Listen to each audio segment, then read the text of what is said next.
జీవితముల గురించి లోకానికి తెలియచేయాలని ఎదిగతో వచ్చేటప్పటికి కాలిపోయి మొత్తం పరిగెత్తుకుంటూ వచ్చి ఇలా అన్నాడు. నెక్కి ఇక్కడికి వెళ్ళిపోయిందట. అమ్మేకి జారిపోయి నువ్వు ఎన్ని చేసేవరా, ఏంటి నువ్వు అసలు నీ బ్యాక్గ్రౌండ్ ఏంటి అని చెప్పి అన్ని వివరాలు అడుగుతూ కొడుతున్నారు ముక్కు మీద గిట్టుతున్నారు, వెనకాల కొడుతున్నారు, భూమి మీద భూమి ఇక్కడ ఎలిమెంట్ కొడుతున్నారు.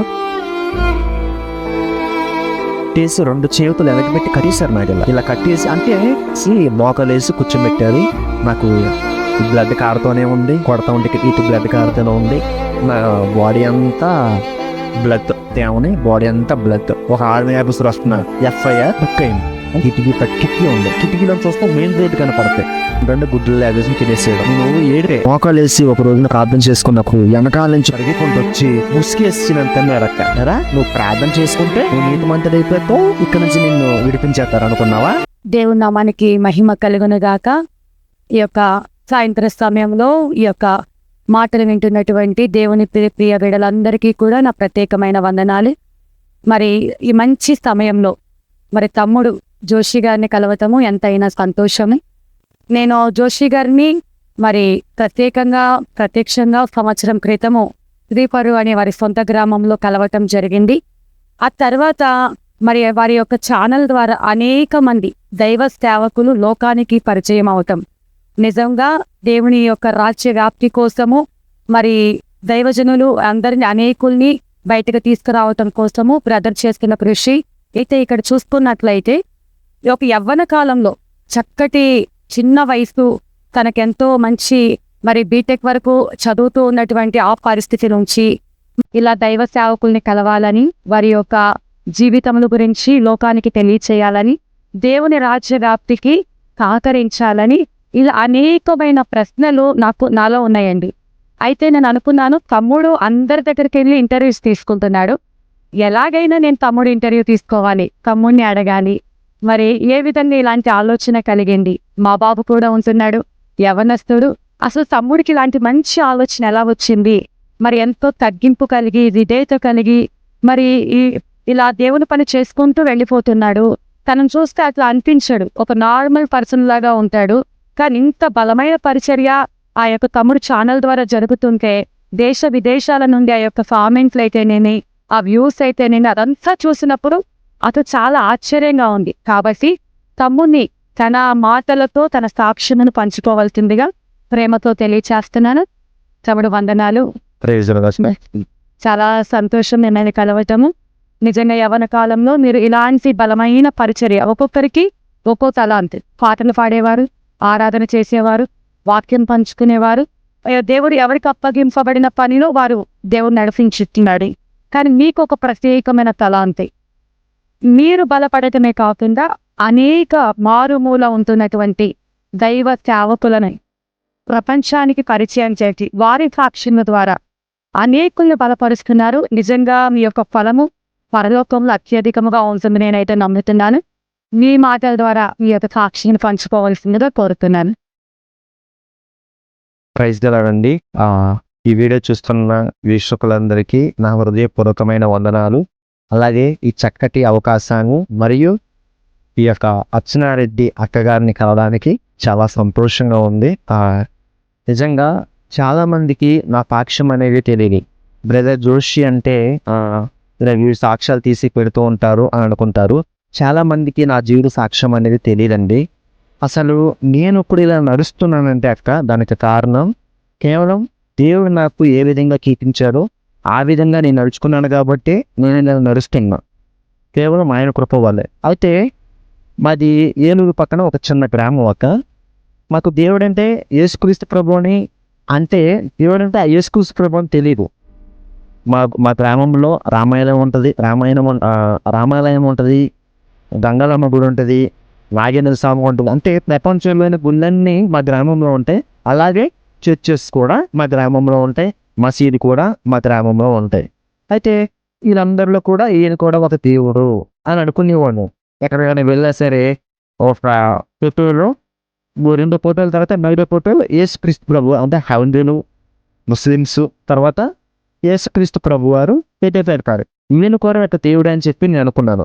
మా కుటుంబం వచ్చేటప్పటికి ఈ హైందువులు అంటే యేసుక్రీస్తు ప్రభుని ఎరగని వారం, ప్రతి సంవత్సరం బగాని మాల వేయడం, విజయవాడకి రావడం, అక్కడ గుండె కొట్టించుకోవడం, మళ్ళీ వెళ్ళిపోవడం, ఇలాగ మా భక్తి అలా జీవిస్తూ ఉన్నాం అన్నమాట. మా నాన్న మా అమ్మగారు వచ్చేటప్పటికి వాళ్ళు ఏమీ చదువుకోలేదు, వాళ్ళ సంతకం వాళ్ళకి రాదక్క, చేపలు పడతారు. అంటే ఆనాడు పేతురు ఎలా చేపలు పట్టి జాలర్ల కింద దేవుడు ఎలా పిలుచుకున్నాడో దేవుడు ఇప్పుడు నన్ను అలాగే పిలుచుకున్నాడని చెప్పి నేను అనుకుంటున్నాను అన్నమాట. అయితే ఆ సందర్భంలో నేను చేపలు పడుతూ ఉండేవాడిని, స్కూల్కి వెళ్తూ ఉండేవాడిని, అలాగా చాలా సరదాగా ఉండేవాడిని. అయితే 8వ తరగతిలో Saint Xavier English medium high school అని చెప్పి 8వ తరగతిలో జాయిన్ అయ్యాను అక్క. జాయిన్ అయ్యి అక్కడ చదువుకుంటున్నప్పుడు ఎన్సిసికి క్యాంప్ అని చెప్పి రోజు మాకు పంపించారు. అంటే ఎన్సిసి 8, 9 తరగతిలో ఏ సర్టిఫికేట్ అని, ఇంటర్మీడియట్లో బి సర్టిఫికేట్ అని, డిగ్రీలో సి సర్టిఫికేట్ అని ఇస్తారు. అలాగే ఏ సర్టిఫికేట్కి జూనియర్స్ అన్నమాట. 8వ తరగతిలో ఆ జేవియర్ స్కూల్ నుంచి ఇక్కడ రోజు పంపించారు. అయితే అక్కడ అనేక జిల్లాల నుంచి అనేక మంది చిల్డ్రన్స్ని అనేక స్కూల్ నుంచి పంపిస్తారు. అలాగే 7 నుంచి పంపించారు. ఈ 10 మంది వచ్చినప్పుడు దాంట్లో నన్ను లీడర్ కింద ఉంచారు. ఎందుకనంటే చెప్పాను కదా, మా అమ్మ నన్ను చేపలు పడతారు, ఎక్కువ శాతం మహారాష్ట్ర వెళ్తారు, మహారాష్ట్రలో కొంతకాలం ఉండి బతుకుబడుల కోసం వెళ్ళి మనం వస్తూ ఉంటారు అన్నమాట. వస్తూ ఉన్నప్పుడు అక్కడ కొంచెం నాకు హిందీ మాట్లాడటం వచ్చు. హిందీ ఏదైనా మాట్లాడిన అర్థం చేసుకోవడం నాకు వచ్చు. అందుకే ఎన్సిసి అంటే ఆర్మీ ఆఫీసర్లు ఎక్కువ హిందీలోనే మాట్లాడతారు. అందుకనే వీళ్ళకి ఏమైనా కావాలన్నా, వీళ్ళకైనా అవస్థలు ఉండాలన్నా సరే అప్పుడు నన్ను వీళ్ళకి కావాలని చెప్పి వాళ్ళతో మాట్లాడి వీళ్ళకి ఇప్పిస్తానని చెప్పి నన్ను లీడర్ కింద నన్ను ఉంచారు. అలాగే 8వ తరగతిలో మేము వచ్చాము, ఆ ట్రైనింగ్ అంతా అయిపోయింది, మరి వెళ్ళిపోయాము. మరి యథావిధిగా నా భక్తి, నా జీవితం భవనమాల వేసిన ఆ 10 రోజులు నా ఎంత భక్తి పరుడు ఎవ్వరు ఉండరు. ఆ 10 రోజులు కూడా నిష్ఠగా, అంటే ఇది ఎవరిని దూషించడం గురించి కాదు, కానీ నా వ్యక్తిగత జీవితంలో నేను చెప్తున్నాను. ఆ 10 రోజులు నా ఎంత నిష్ఠగా ఎవ్వరు చేయరు, కానీ ఆ 11 రోజు నా అంత దరిద్రుడు ఎవరు ఉండరు. అంటే అంత ఇదిగా నేను జీవిస్తూ ఉండేవాడు అనమాట. అయితే నేను మళ్ళీ 9వ తరగతిలో యాక్టివ్గా ఈసారి ఏంటంటే national cadet crop prime minister ముందు మ్యాచింగ్ చేయడానికి లెఫ్ట్ రైట్ జనవరి 26 చేస్తారు కదా, దానికి సెలక్షన్స్కి 7 నుంచి ఇక్కడ మన మ్యూజియంకి పంపించారు. అక్కడికి వచ్చాను. వచ్చిన తర్వాత యథావిధిగా ట్రైనింగ్ జరుగుతూనే ఉంది. అయితే మామూలుగా వచ్చిన వాళ్ళు వేరు, ట్రైనింగ్కి వచ్చిన వాళ్ళు వేరు. అనేక జిల్లాల నుంచి అనేక మంది వచ్చారు.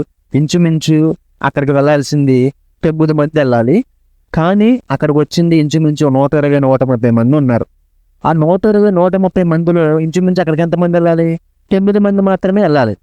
రోజుకి 10 మందిని, రోజుకి 5 మందిని, రోజుకి 20 మందిని అన్సెలెక్టెడ్ పీపుల్గా తీస్తూ ఉన్నారు. అది ఎలా జరుగుతుందంటే అవన్నీ సరిగ్గా రాని వాళ్ళని, డ్రెస్సింగ్ సరిగ్గా వేసుకునే వాళ్ళని, సరిగ్గా మాట్లాడిన వాడిని, డిసిప్లిన్ సరిగ్గా లేని వాడిని తీసుకుంటూ వచ్చేస్తున్నారు. చివరికి మిగిలింది 10 మంది మిగిలాం అక్క. చివరికి 10 మంది మిగిలాం. 10 మంది మిగిలినప్పుడు అక్కడ నేను లీడర్ నేనే కదా, 10 మంది మిగిలినప్పుడు ఒక్కరిని తీసేయాలి. ఎవరిని తీయాలో తెలియట్లేదు. అన్ని విధాలుగా చూస్తున్నారు, ఎవరిని తీయాలో తెలియట్లేదు. అయితే హైట్ వైజ్గా నుంచి పెట్టారు. పోలీసులో కానీ, ఆర్మీలో కానీ, నేవీలో కానీ ఎక్కువ హైట్ చూస్తారు. హైట్, బాడీ ఫిట్నెస్ చూస్తారు. అయితే హైట్ వైజ్గా నుంచి పెట్టేటప్పటికి చివరిలో ఎవరైతే హైట్ తక్కువ ఉన్నారో వాళ్ళని అన్సెలెక్ట్గా తీసేటప్పటికి ఆ సర్టిఫికెట్లు నాకు ఇచ్చారు. అవి ఇలాగే ఓపెన్ గోరమ్స్ ఉంటాయి, సర్టిఫికెట్లు గోరంలో పెట్టుకునేటప్పటికి ఎవరైతే అన్సెలెక్టెడ్ పీపుల్ ఉన్నారో ఆ పీపుల్ సర్టిఫికెట్ తీసి చించేసి మంటలు వేయడం ఒకరు చూసి మాకు చెప్తారు. అప్పుడు మేము వాలీబాల్ ఆడుకుంటున్నప్పుడు అక్కడ ఆ బ్రదర్ చించేస్తున్నా అని చెప్పేటప్పటికి మేము పరిగెత్తుకుండా వచ్చామన్నమాట. మాది టీం ఉంటుంది కదా, పరిగెత్తు వచ్చేటప్పటికి కాలిపోయి మొత్తం కాలిపోయినప్పుడు నేను ఆ దగ్గరికి వెళ్ళాను. మరి లీడర్ని కొంచెం ఎవరి కాలంలో ఉన్నాను, నాకు ప్రెస్టీజ్ అని అంటే ఒక కోపం ఎక్కువ అన్నమాట. ఏంటి ఇలా చేసి ఇలా చింపేసినప్పటికి నేను చెప్పలేదు, నీకు ఎవరు చెప్పారా అని అన్నాడు. పలానా వ్యక్తి చెప్తున్నాడని చెప్తే ఎవరు చెప్తారని చెప్పి నా మీదకి వస్తున్నాడు. మీదకి వస్తున్నప్పటికీ అతను నేను తోసా. అంటే అప్పుడు కొట్టుకున్నాం, కాలర్ కొట్టుకున్నాం. అతను నేను తోసేటప్పటికి అక్కడ ఒక మూల, అది ఎక్కడికంటే మంటలు అంటే ఎక్కడ చివరిని ఎక్కడో మూలన అన్ఈజీగా ఉన్న ప్రాంతంలో చేస్తారు. మరి పోలీస్ ఆఫీసర్లు కానీ నేవీ కానీ ఆఫీసర్లకి కటింగ్స్ మెయిన్ కటింగ్లు అవన్నీ చేసి బ్లేడ్లు పడేసి నువ్వు పెట్టేస్తారు. నేను తోసేటప్పుడు పక్కన ఉన్న ఇంకో నుక్కు ఉంది కదా, అది ఆరిపోయింది, దాంట్లో బ్లేడ్లు ఉన్నాయి అనుకుంటా, దాని మీద పడిపోయేటప్పటికి తనకు బ్లేడ్ దొరికిందేమో పరిగెత్తుకుంటూ వచ్చి ఇలా అన్నాడు. ఇలా అనేటప్పటికి ఇప్పుడు ఎవరైనా మనకి కొట్టినప్పుడు ఇలాగంటాం కదా, ఇలాగన్నప్పుడు ఇదిగొక స్క్రాచ్ ఇప్పుడు వరకు కూడా ఉంది ఇక్కడ కనపడుతుంది, కనిపిస్తుంది. అది ఇంచుమించు ఇంతలో తెలిపోయింది నాకు స్క్రాచ్. ఆ బ్లేడు అది ఇంకా తొప్పెట్టిపోయి ఉండే, పదిని పెట్టి లేదు, అది వదిలిపెట్టి ఉంటే ఇంకెంతో తెలియదు, కానీ ఇంత రోజుకి రక్తం బడ కారిపోతుంది. రక్తం కారిపోతున్నప్పటికీ నాకు భయం వేస్తుంది. అంటే లోతుకి వెళ్ళినట్టు తెలియదు, కానీ నాకు మంట వచ్చేస్తుంది. ఆ మంట మీద నేను చెప్పాను కదా, నాకన్నా ఒక సంవత్సరం చిన్నోడు, నాకన్నా హైట్ తక్కువే, అంటే పొట్టోడికి బాగా బలం ఏదో ఉంటుందంట చూడు, అలాగే మీద మీదకి వచ్చేటప్పుడు తన దగ్గర ఉన్న బ్లేడ్ తీసుకుని తనకి ఇలా అనేటప్పటికీ నెక్కి ఇక్కడికి వెళ్ళిపోయిందట. మరి రెండోసారి మళ్ళీ ఇలా అనేటప్పటికీ ఇక్కడ మళ్ళీ గ్రీచ్కోండి. అంటే అప్పటి నుంచి మించి సాయంకాలం 6:30, 7 ఆ సమయం ఇలాగ చీకటి పడుతూ ఉన్నంత ఆ సమయంలో వెళ్ళేటప్పటికి బాగా వెళ్ళిపోయిందట. అంటే ఇక్కడంటే బొయ్యి మీద ఉండదని ఇక్కడ బాగా వెళ్ళిపోయింది. తనకి బ్లడ్ వచ్చేస్తుంది. బ్లడ్ చూసినప్పుడు కూడా తన మీదకి వస్తున్నాడు అక్క. నేనేంటంటే నాకు భయం వేసి నా సేఫ్టీ కోసం నేను అంటే అక్కడ ఏం జరుగుతుందో కూడా తెలియట్లా, గొడవ అవుతుంది అనుకున్నా. ఇక్కడ తగింది, రక్తం వచ్చింది, తన ఇక్కడ బొగ్గ గీతుకుంది, రక్తం వచ్చింది అని అనుకున్నాను. మళ్ళీ అతను తోసేటప్పటికి అక్కడ గోడకి మేక ఉందో, ఆ మేక ఇక్కడ గుచ్చుకుంది అనుకుంటా. మేక గుచ్చుతుంటే అతను అలా జారిపోయి పరిగెత్తుకుంటా అని భయపడిపోయాడు. ఇంకా తనకి అంటే మనకి బలం ఉన్నంతసేపు దెబ్బలాడతాము, బలం లేనప్పటికీ అలా వెళ్ళేటప్పటికి అవతల వైపులు చూశారు. ఎప్పుడైతే ఈ సిచ్యువేషన్ జరుగుతుందో చుట్టుపక్కల అందరు అందరు పారిపోయారు అనమాట. పారిపోయి పిలుస్తున్నారు. తో పాటు స్నేహితులు కూడా అంటే రక్తం చూసేటప్పుడు ఒకేసారి అంటే ఈ పిలుస్తాకు వెళ్తున్నారు, పరాలని పిలుస్తాకు వెళ్తున్నారు. ఈలోకి ఇదంతా జరిగిపోయింది. నాకు తెలిసి ఒక 10 seconds లో జరిగిపోయింది. ఇది అంత స్పీడ్గా అంత కోపంగా జరిగిపోయేటప్పటికి అతను రక్తం చూసేటప్పటికి పరిగెత్తుకుంటూ వచ్చారు. అయితే అతన్ని హాస్పిటల్కి తీసుకెళ్లారు. అప్పటిదాకా కూడా అక్కడ అయ్యింది, కట్ అయిందని కూడా నాకు తెలియదు. అయ్యేటప్పటికీ నన్ను పట్టుకుని నన్ను ఎలాగంటే అక్క విపరీతంగా కొట్టారక్క. విపరీతంగా అంటే ఇకేంటంటే ఇప్పుడు ఇతను దెబ్బలాడుకుంటున్నాం, తప్పు ఆడిదైనా నాదైనా సరే, ఎవరికి ఎక్కువ గాయాలైతే అతనికి ఏంటి అలా జరిగావు, నువ్వు ఎలా చేసావు అంటారు కదా. అలా అయినప్పటికీ విపరీతంగా కొట్టారు. వాళ్ళు అప్పటికి ఆర్మీ ఆఫీసర్ అలా అందొచ్చారు. ఈ కుర్రోడు అక్కడ వంట చేసేవారు, అతను దగ్గరోడే అప్పుడు వంట చేస్తున్నారు. అక్కడ వచ్చి నువ్వు ఎన్ని చేసేవరా, ఏంటి నువ్వు అసలు నీ బ్యాక్గ్రౌండ్ ఏంటి అని చెప్పి అన్ని వివరాలు అడుగుతూ కొడుతున్నారు, ముక్కు మీద గిట్టున్నారు, వెనకాల కొడుతున్నారు, గోమెద ఇక్కడ పెళ్లిమెట్టు కొడుతున్నారు.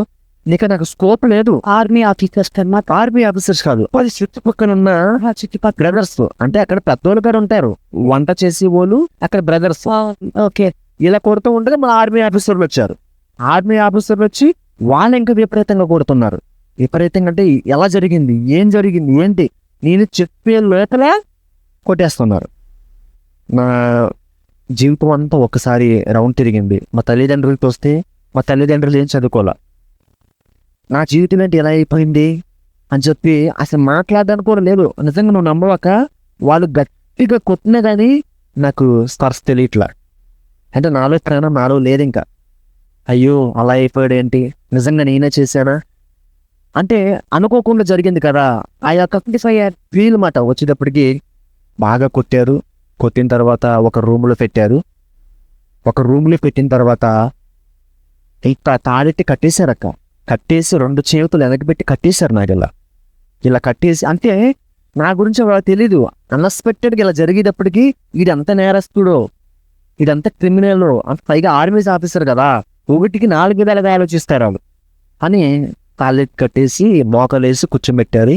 నాకు బ్లడ్ కారుతూనే ఉంది, కొడతా ఉంటే ఇటు బ్లడ్ కారుతూనే ఉంది. నా బాడీ అంతా బ్లడ్, అతని బ్లడ్ ఏమేమని నా బ్లడ్ ఏమని బాడీ అంతా బ్లడ్ అయ్యేటప్పుడు కూర్చున్నాను. ఏడుస్తున్నాను.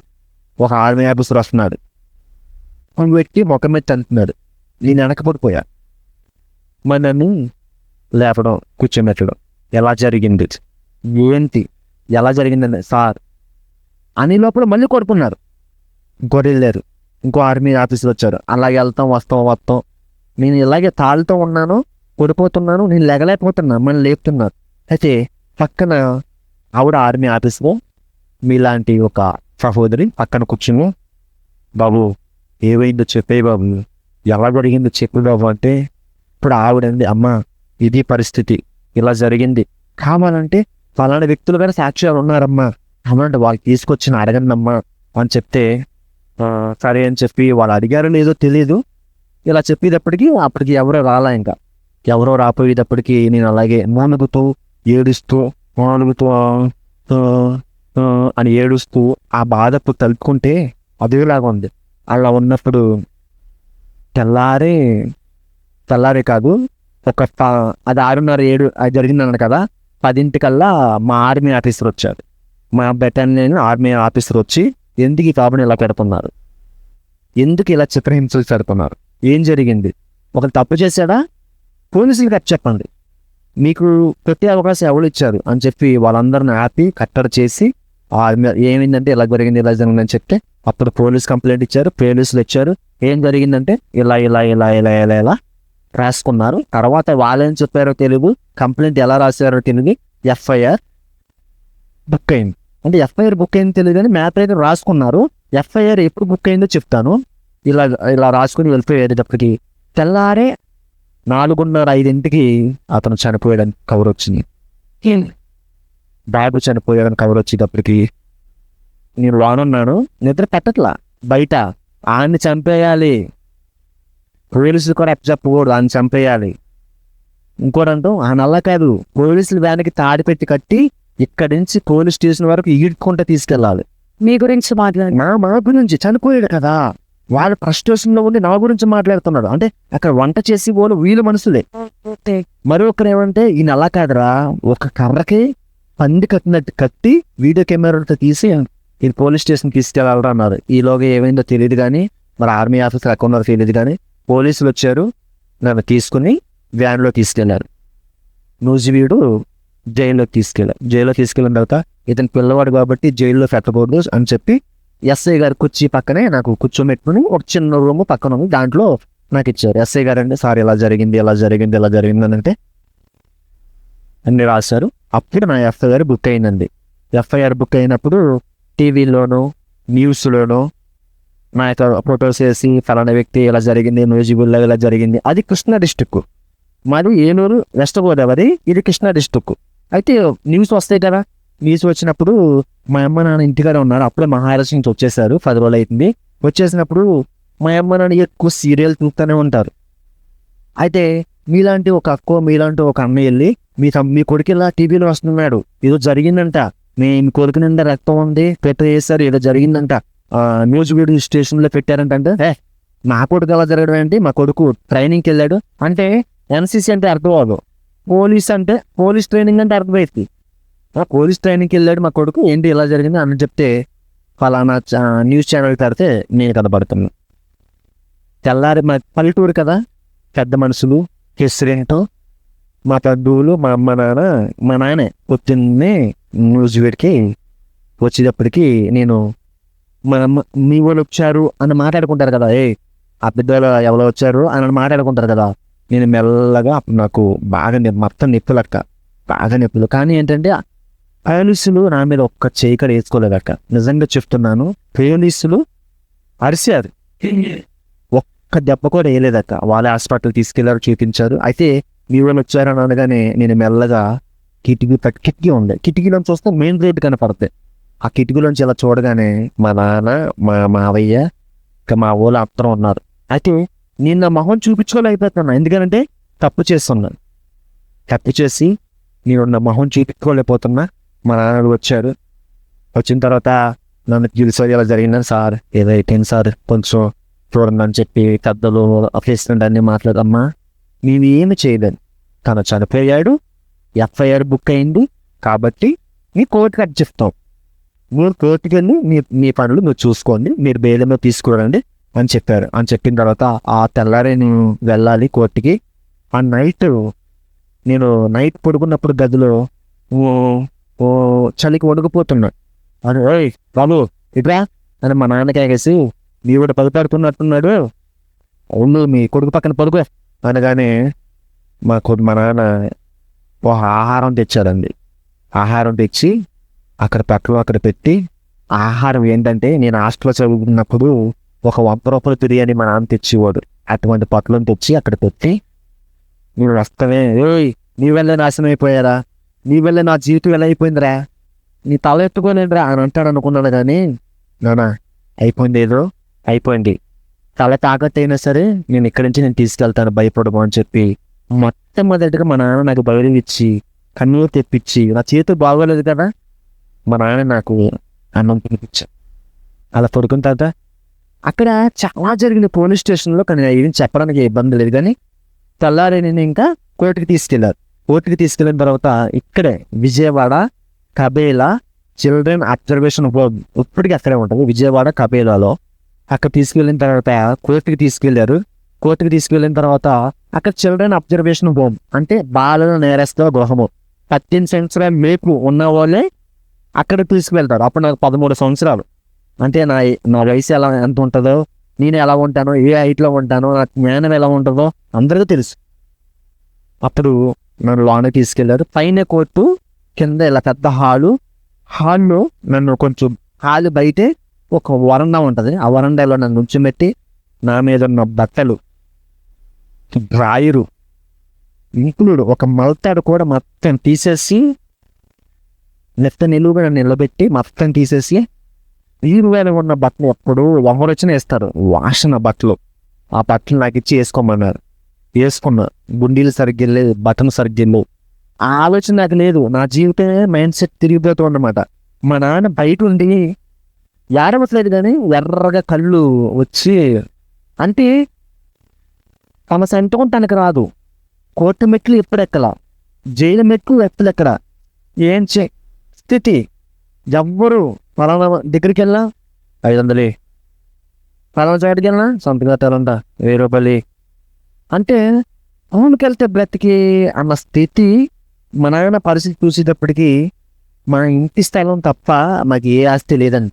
మా గ్రామంలో మాకు తెలిసి ఏ ఆస్తి లేదు, మా ఇంటి స్థలం తప్ప. అదేనా మా తాతగారు మాకు ఇచ్చింది. అయితే అలా ఏడుపు వచ్చేస్తుందన్నమాట. రివెంజ్, నా వల్ల కదా ఇలా అయిపోయింది. ఒకరోజు కూలికి వెళ్తే 500 వస్తాయి, ఒక రోజుకి 10,000 అయిపోతున్నాయి. ఆ డబ్బులు లేకపోతే వేరే వాళ్ళ దగ్గర అప్పులు తెచ్చి అలాగా, అంటే ఏం తెలీదు. అది చేస్తే ఇలా వస్తుందంట, ఇది చేస్తే ఇలా వస్తుందని చెప్పి అంటే అలా నమ్మడం, వెళ్ళిపోయాడు. ఇక్కడ లోన్ వేసారక లోన్కి వెళ్ళడమే నాలాంటి వాళ్ళు. దొంగతనం చేసిన వాళ్ళు, చిన్నతనంలోనే మానబంధం చేసిన వాళ్ళు, చిన్నతనంలోనే అటెంప్ట్ మర్డర్, చిన్నతనంలోనే మర్డర్, చిన్నతనంలోనే ఇంకా చట్టానికి వ్యతిరేకంగా చేసే వాళ్ళందరినీ అక్కడ వేస్తారు.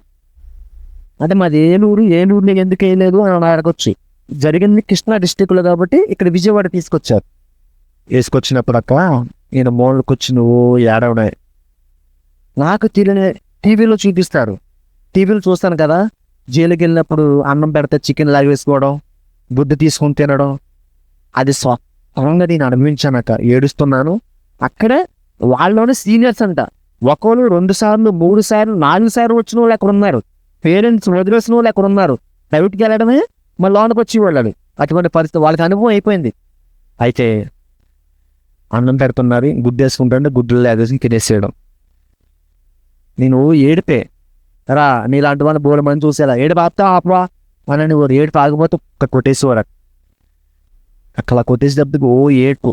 బాత్రూములు కడిగించేవారు, వాళ్ళ కట్టలో ఉతికించుకునేవారు, కాళ్ళు మసాజ్ చేయించుకునేవారు. అంటే చెప్పకూడదు చాలా ఉండి అనేక రీతిగా చేయించుకునేవారు.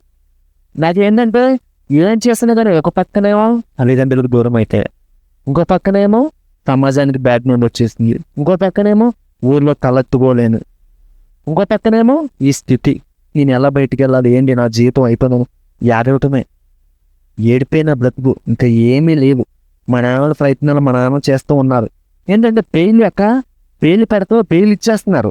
నేను కల్లారా చూస్తున్నా. ఎవరైనా వచ్చినా తల్లిదండ్రులు పట్టించుకుని తల్లిదండ్రుల నుండి బెయిల్, చిన్నపిల్లలు కదా బెయిల్ ఇచ్చేస్తున్నారు. కానీ నాకు బెయిల్ ఇవ్వట్లా. లాయర్ మాట్లాడుకుని 10,000 పెట్టి బెయిల్ ఎడుతూ బెయిల్ కొట్టేస్తున్నారు. రెండోసారి బెయిల్ పెడితే బెయిల్ కొట్టేస్తున్నారు, మూడోసారి బెయిల్ పెడితే బెయిల్ కొట్టేస్తున్నారు. చూడరా, ఆ బెయిల్ ఎందుకు కొట్టేస్తున్నారంటే, నేను ఒకవేళ బయటికి వెళ్తే పాపం మీద వాళ్ళు ఏమైనా చేస్తారని చెప్పి నన్ను అక్కడ ఉంచారు. ఆ విషయం నాకు తెలియలా, మిమ్మల్ని రక్షించడం కోసం. ఆ విషయం నాకు తెలియలా. ఏంటంటే నేను పెద్ద తప్పు చేశాను కదా, నాకు ఈ పేలే ఉండదేమో అని నా ఆలోచన. మా తల్లిదండ్రులు కూడా అదే ఆలోచన. ఒక చదువు లేదు, జ్ఞానం లేదు, ఏమీ లేదు, మీలాంటి లేదని చెప్తే అవునా సరే అని అనడం తప్ప ఏమీ లేదు. అయితే ఏడుస్తూనే ఉన్నానక్క, ఇంకేమీ లేదు. ఒక రోజున ఇద్దరు అక్కలు బైబిల్ పట్టుకుని వచ్చారు. బైబిల్ పట్టుకుని వచ్చి లోనికి ఎలా చేస్తారు, ఇటువంటి వాళ్ళని హైందువులైనా ముస్లిమ్స్ అయినా ఏదైనా పలారం ఇచ్చడానికి కానీ, బిస్కెట్ ఇవ్వడానికి కానీ, ఏదైనా చిన్న మాటలు చెప్పడానికి కానీ అవకాశం ఇస్తారు. అంటే ఏదో ద్వారా, అంటే నేను ఈ సాక్ష్యాలన్నీ తీసుకున్న తర్వాత నేను నమ్మింది ఏంటంటే ప్రతి ఒక్క జైల్లో చర్చు, మసీదు, టెంపుల్ ఉంటాయని అంటారు. అలాగే ఇక్కడ ఏం లేవు అని వీళ్ళు ఎలా చేసేవారు. ఇద్దరు ఎక్కలు వచ్చేటప్పుడు పాటలు పాడించేవారు, అందరితో మాట్లాడేవారు. నేనేంటంటే దాంట్లో కూర్చుని ఆడాడమే. ఈ ఆడడం ఒక రోజున బాగా ఆకలేసేసేసి లాస్ట్లో అక్కలు బిస్కెట్లు పంచేవారు. ఆ బిస్కెట్ల కోసం ఆ మధ్యలో కూర్చునేవాడిని. కూర్చున్న తర్వాత పాటలు పాడిస్తుండగా ఆటోమేటిక్గా నాకు ఉన్నట్టుండి ఏడుపు వచ్చేసింది అన్నమాట. ఏడుపు వచ్చేసినప్పుడు ఎక్కి ఎక్కి ఎక్కి ఎక్కి ఎక్కి ఏడుస్తున్నప్పుడు అందులో ఒక అక్క వచ్చి, తమ్ముడు ఏమేంటి తమ్ముడు అంటే, అక్క ఇది పరిస్థితి అక్క అంటే, తమ్ముడు ఏమి కాదు తమ్ముడు, దేవుడు నేను ఎంతగానో ప్రేమిస్తున్నాడు, మీలాంటి వాళ్ళ కోసం దేవుడు వచ్చాడు తమ్ముడు. ఏమి లేదు తమ్ముడు, యేసే చాలా గొప్పవాడు, భూమిని ఆకాశాన్ని సమస్త సృష్టిని చేసి సమస్త మానవాలు చేసినవాడు ఆయనే తమ్ముడు, పిల్లల్ని ఎక్కువ ప్రేమిస్తాడు తమ్ముడు అని చెప్తే, అక్క ఏం చేయాలో తెలియదు అక్క, నాకు తెలియదు అక్క అంటే, ఏం లేదు తమ్ముడు ప్రార్థన చేసుకో, దేవుడు సహాయం చేస్తాను. అక్క ప్రార్థన అంటే కూడా ఏం తెలియదు అక్క అని అంటే, ఏమి లేదు తమ్ముడు, ఇప్పుడు నువ్వు నాతో ఎలా మాట్లాడుతున్నావు, యేసయ్యా నా పరిస్థితి ఇదయ్యా, నన్ను క్షమించయ్యా, నన్ను రక్షించయ్యా అని ఆయనతో మాట్లాడు, నీకు సహాయం చేస్తా తమ్ముడు అంటే, సరేనక్క అని చెప్పి నేను అనుకున్నాను. అలా వస్తున్నారు వెళ్తున్నారు. అయితే ఒక కిటికీ నుంచి చూస్తే ఒక కొండ మీద ఒక సిలువ కనపడేది. ఒక ఐరన్ ర్యాడ్తో సీలింగ్ చేసి ఉంచారు. ఒక కిటికీలో చూస్తే ఒక విగ్రహం కనపడింది. ఆ పేరు నుంచి చెప్పను, ఒక విగ్రహం కనపడేది. అది హైందువులు ఆరాధించుకుంటారు, ఇటేమో ఈ సిలువని క్రైస్తవులు ఆరాధించుకుంటారు. ఈ కిటికీలోంచి వెళ్ళి, యేసయ్యా నువ్వు నిజమైన దేవుడు అంట కదయ్యా, అయ్యా నన్ను ఇక్కడి నుంచి తీసుకెళ్ళయ్యా అని చెప్పి బాధతో వేదనతో ఓడిస్తూనే ఉన్నాడు. మళ్ళీ ఈ మూలకు వచ్చి ఇటు చూసి ఆ విగ్రహానికి, అయ్యా నువ్వు దేవుడివే కదా, నన్ను ఇక్కడి నుంచి విప్పించయ్యా, బేలిచ్చి దగ్గు చూడయ్యా అంటే, ఇక్కడ పరిస్థితులు చూస్తే నాకు ఏడ్పు వస్తున్నాను, బేలిచ్చి దగ్గు చూడయ్యా అని చెప్పాను. అంటే నా హోప్ ఏంటంటే ఇక్కడి నుంచి వెళ్ళిపోవాలి, ఏ దేవుడైనా నన్ను ఇడిపిస్తానులే అని చెప్పి. అయితే అక్కోళ్ళు చెప్పిన మాటలు బట్టి, అక్కోళ్ళ మాటలు వినుని బట్టి, అక్కడ బైబిల్ ఒకటి ఉంది, బైబిల్ చదువుకున్న దాన్ని బట్టి అప్పటికీ నాకు కొంచెం, నేను సెంట్ జేవియర్ ఇంగ్లీష్ మీడియం స్కూల్లో చదివాను కదా, జేవియర్లో ఏలూరులో, దేవుడి గురించి చెప్పేవారు, అంతగా డెప్త్ లేదు. ఇక్కడికి వచ్చినప్పుడు ఉండికోల్ది నా మనసుకి ఇంకెళ్ళట్లేదు అక్క, నా మనసు అంతా సిలువ వైపే చూస్తుంది. ఏడుస్తూ ప్రార్థన చేసుకుంటున్నా. అయితే మోకాలేసి ఒక రోజున ప్రార్థన చేసుకున్నప్పుడు వెనకాల నుంచి పరిగెత్తుకుంటూ వచ్చి ముసుకేసి నన్ను తన్నారక్క. ఎరా నువ్వు ప్రార్థన చేసుకుంటే నువ్వు నీతిమంతుడైపోతావు, ఇక్కడ నుంచి నిన్ను విడిపించేస్తారు అనుకున్నావా అని చెప్పి కొట్టారక్క. తోటి ఖైదీలు నాలాంటి పిల్లలు, అక్కడ సీనియర్లు ఉన్నారు కదా, వాళ్ళు ర్యాగింగ్ చేస్తూ ఉంటారన్నమాట. ఈ అధికారులు చూసినా కానీ ఏమనివారు కాదు, ఎందుకనంటే వీళ్ళకి ఎలాగ ఉండాలి అని చెప్పి అలా ఉన్నప్పుడు. అయినా కానీ చెప్పి మోకాళ్ళు వేసి ప్రార్థన చేసి తిడుతున్నారని చెప్పి కొడుతున్నారని చెప్పి 2 దుప్పలు ఇస్తారు అక్క. దుప్పులు కూడా వాసన వచ్చేస్తాయి. ఒకటి కింద కప్పుకోవడానికి, ఒకటి కళ్ళ కింద ఎట్టుకుంటావు, కప్పుకుంటావు, నీ ఇష్టం. నైట్ లైట్లు ఆరపరు, ఖైదీల్లో నైట్ లైట్లు అసలు ఆరపరు. కింద దుప్పుడు కప్పుకొని, పైన దుప్పుడు ఆ స్మెల్ వచ్చిన దుప్పుడు కప్పుకొని ఏడుస్తూ ప్రార్థన చేసుకుని ఉన్నారు. ఏడుస్తూ ప్రార్థన చేసుకుని అంటే మోకాలు వేస్తే నేర్పుతున్నారు కదా. అయితే ఇంచుమించక్క 90 రోజులు నాకు పెయిన్ వచ్చింది. పెయిన్ దగ్గర సంతోషపడ్డాను. ప్రభువా నీకు 90 రోజులు కూడా ప్రార్థన అక్క. 90 రోజులు కూడా ప్రార్థన అంటే ఏ దిక్కులోని వరకు దేవుడే దిక్కు అంటారు. ఏ అంత బాగున్నప్పుడు దేవుడు గుర్తుండడు, తర్వాత దేవుడే గుర్తొస్తానంటారు చూడు. ఎప్పుడు ప్రార్థనే. ఇక ఊరు వెళ్ళాను. ఊళ్ళో వెళ్ళగానే ఎంతకాలం ఇంట్లో ఉంటావు అక్క, ఉండలేను. అయితే నేను ఇంకా బయటికి రావడం, స్నేహితులతో ఉండడం, ఆడుకోవడం. నాకు వాలీబాల్ ఆడడం ఇష్టం. ఆడుకోవడం వెళ్ళినప్పుడు నన్ను చూసి పిల్లలు పారిపోయేవారు. ఎందుకంటే అంటే నా గురించి ఎలా జరుగుతుందో ఏంటో ఇప్పటికీ ఎవరికి తెలియదు. కొంతమంది మా గ్రామంలో కూడా తెలీదు. కొంతమంది ఏమనుకున్నారంటే ఇక్కడ బ్లేడ్ ఎట్టు కోసేసారు, చనిపోయారు.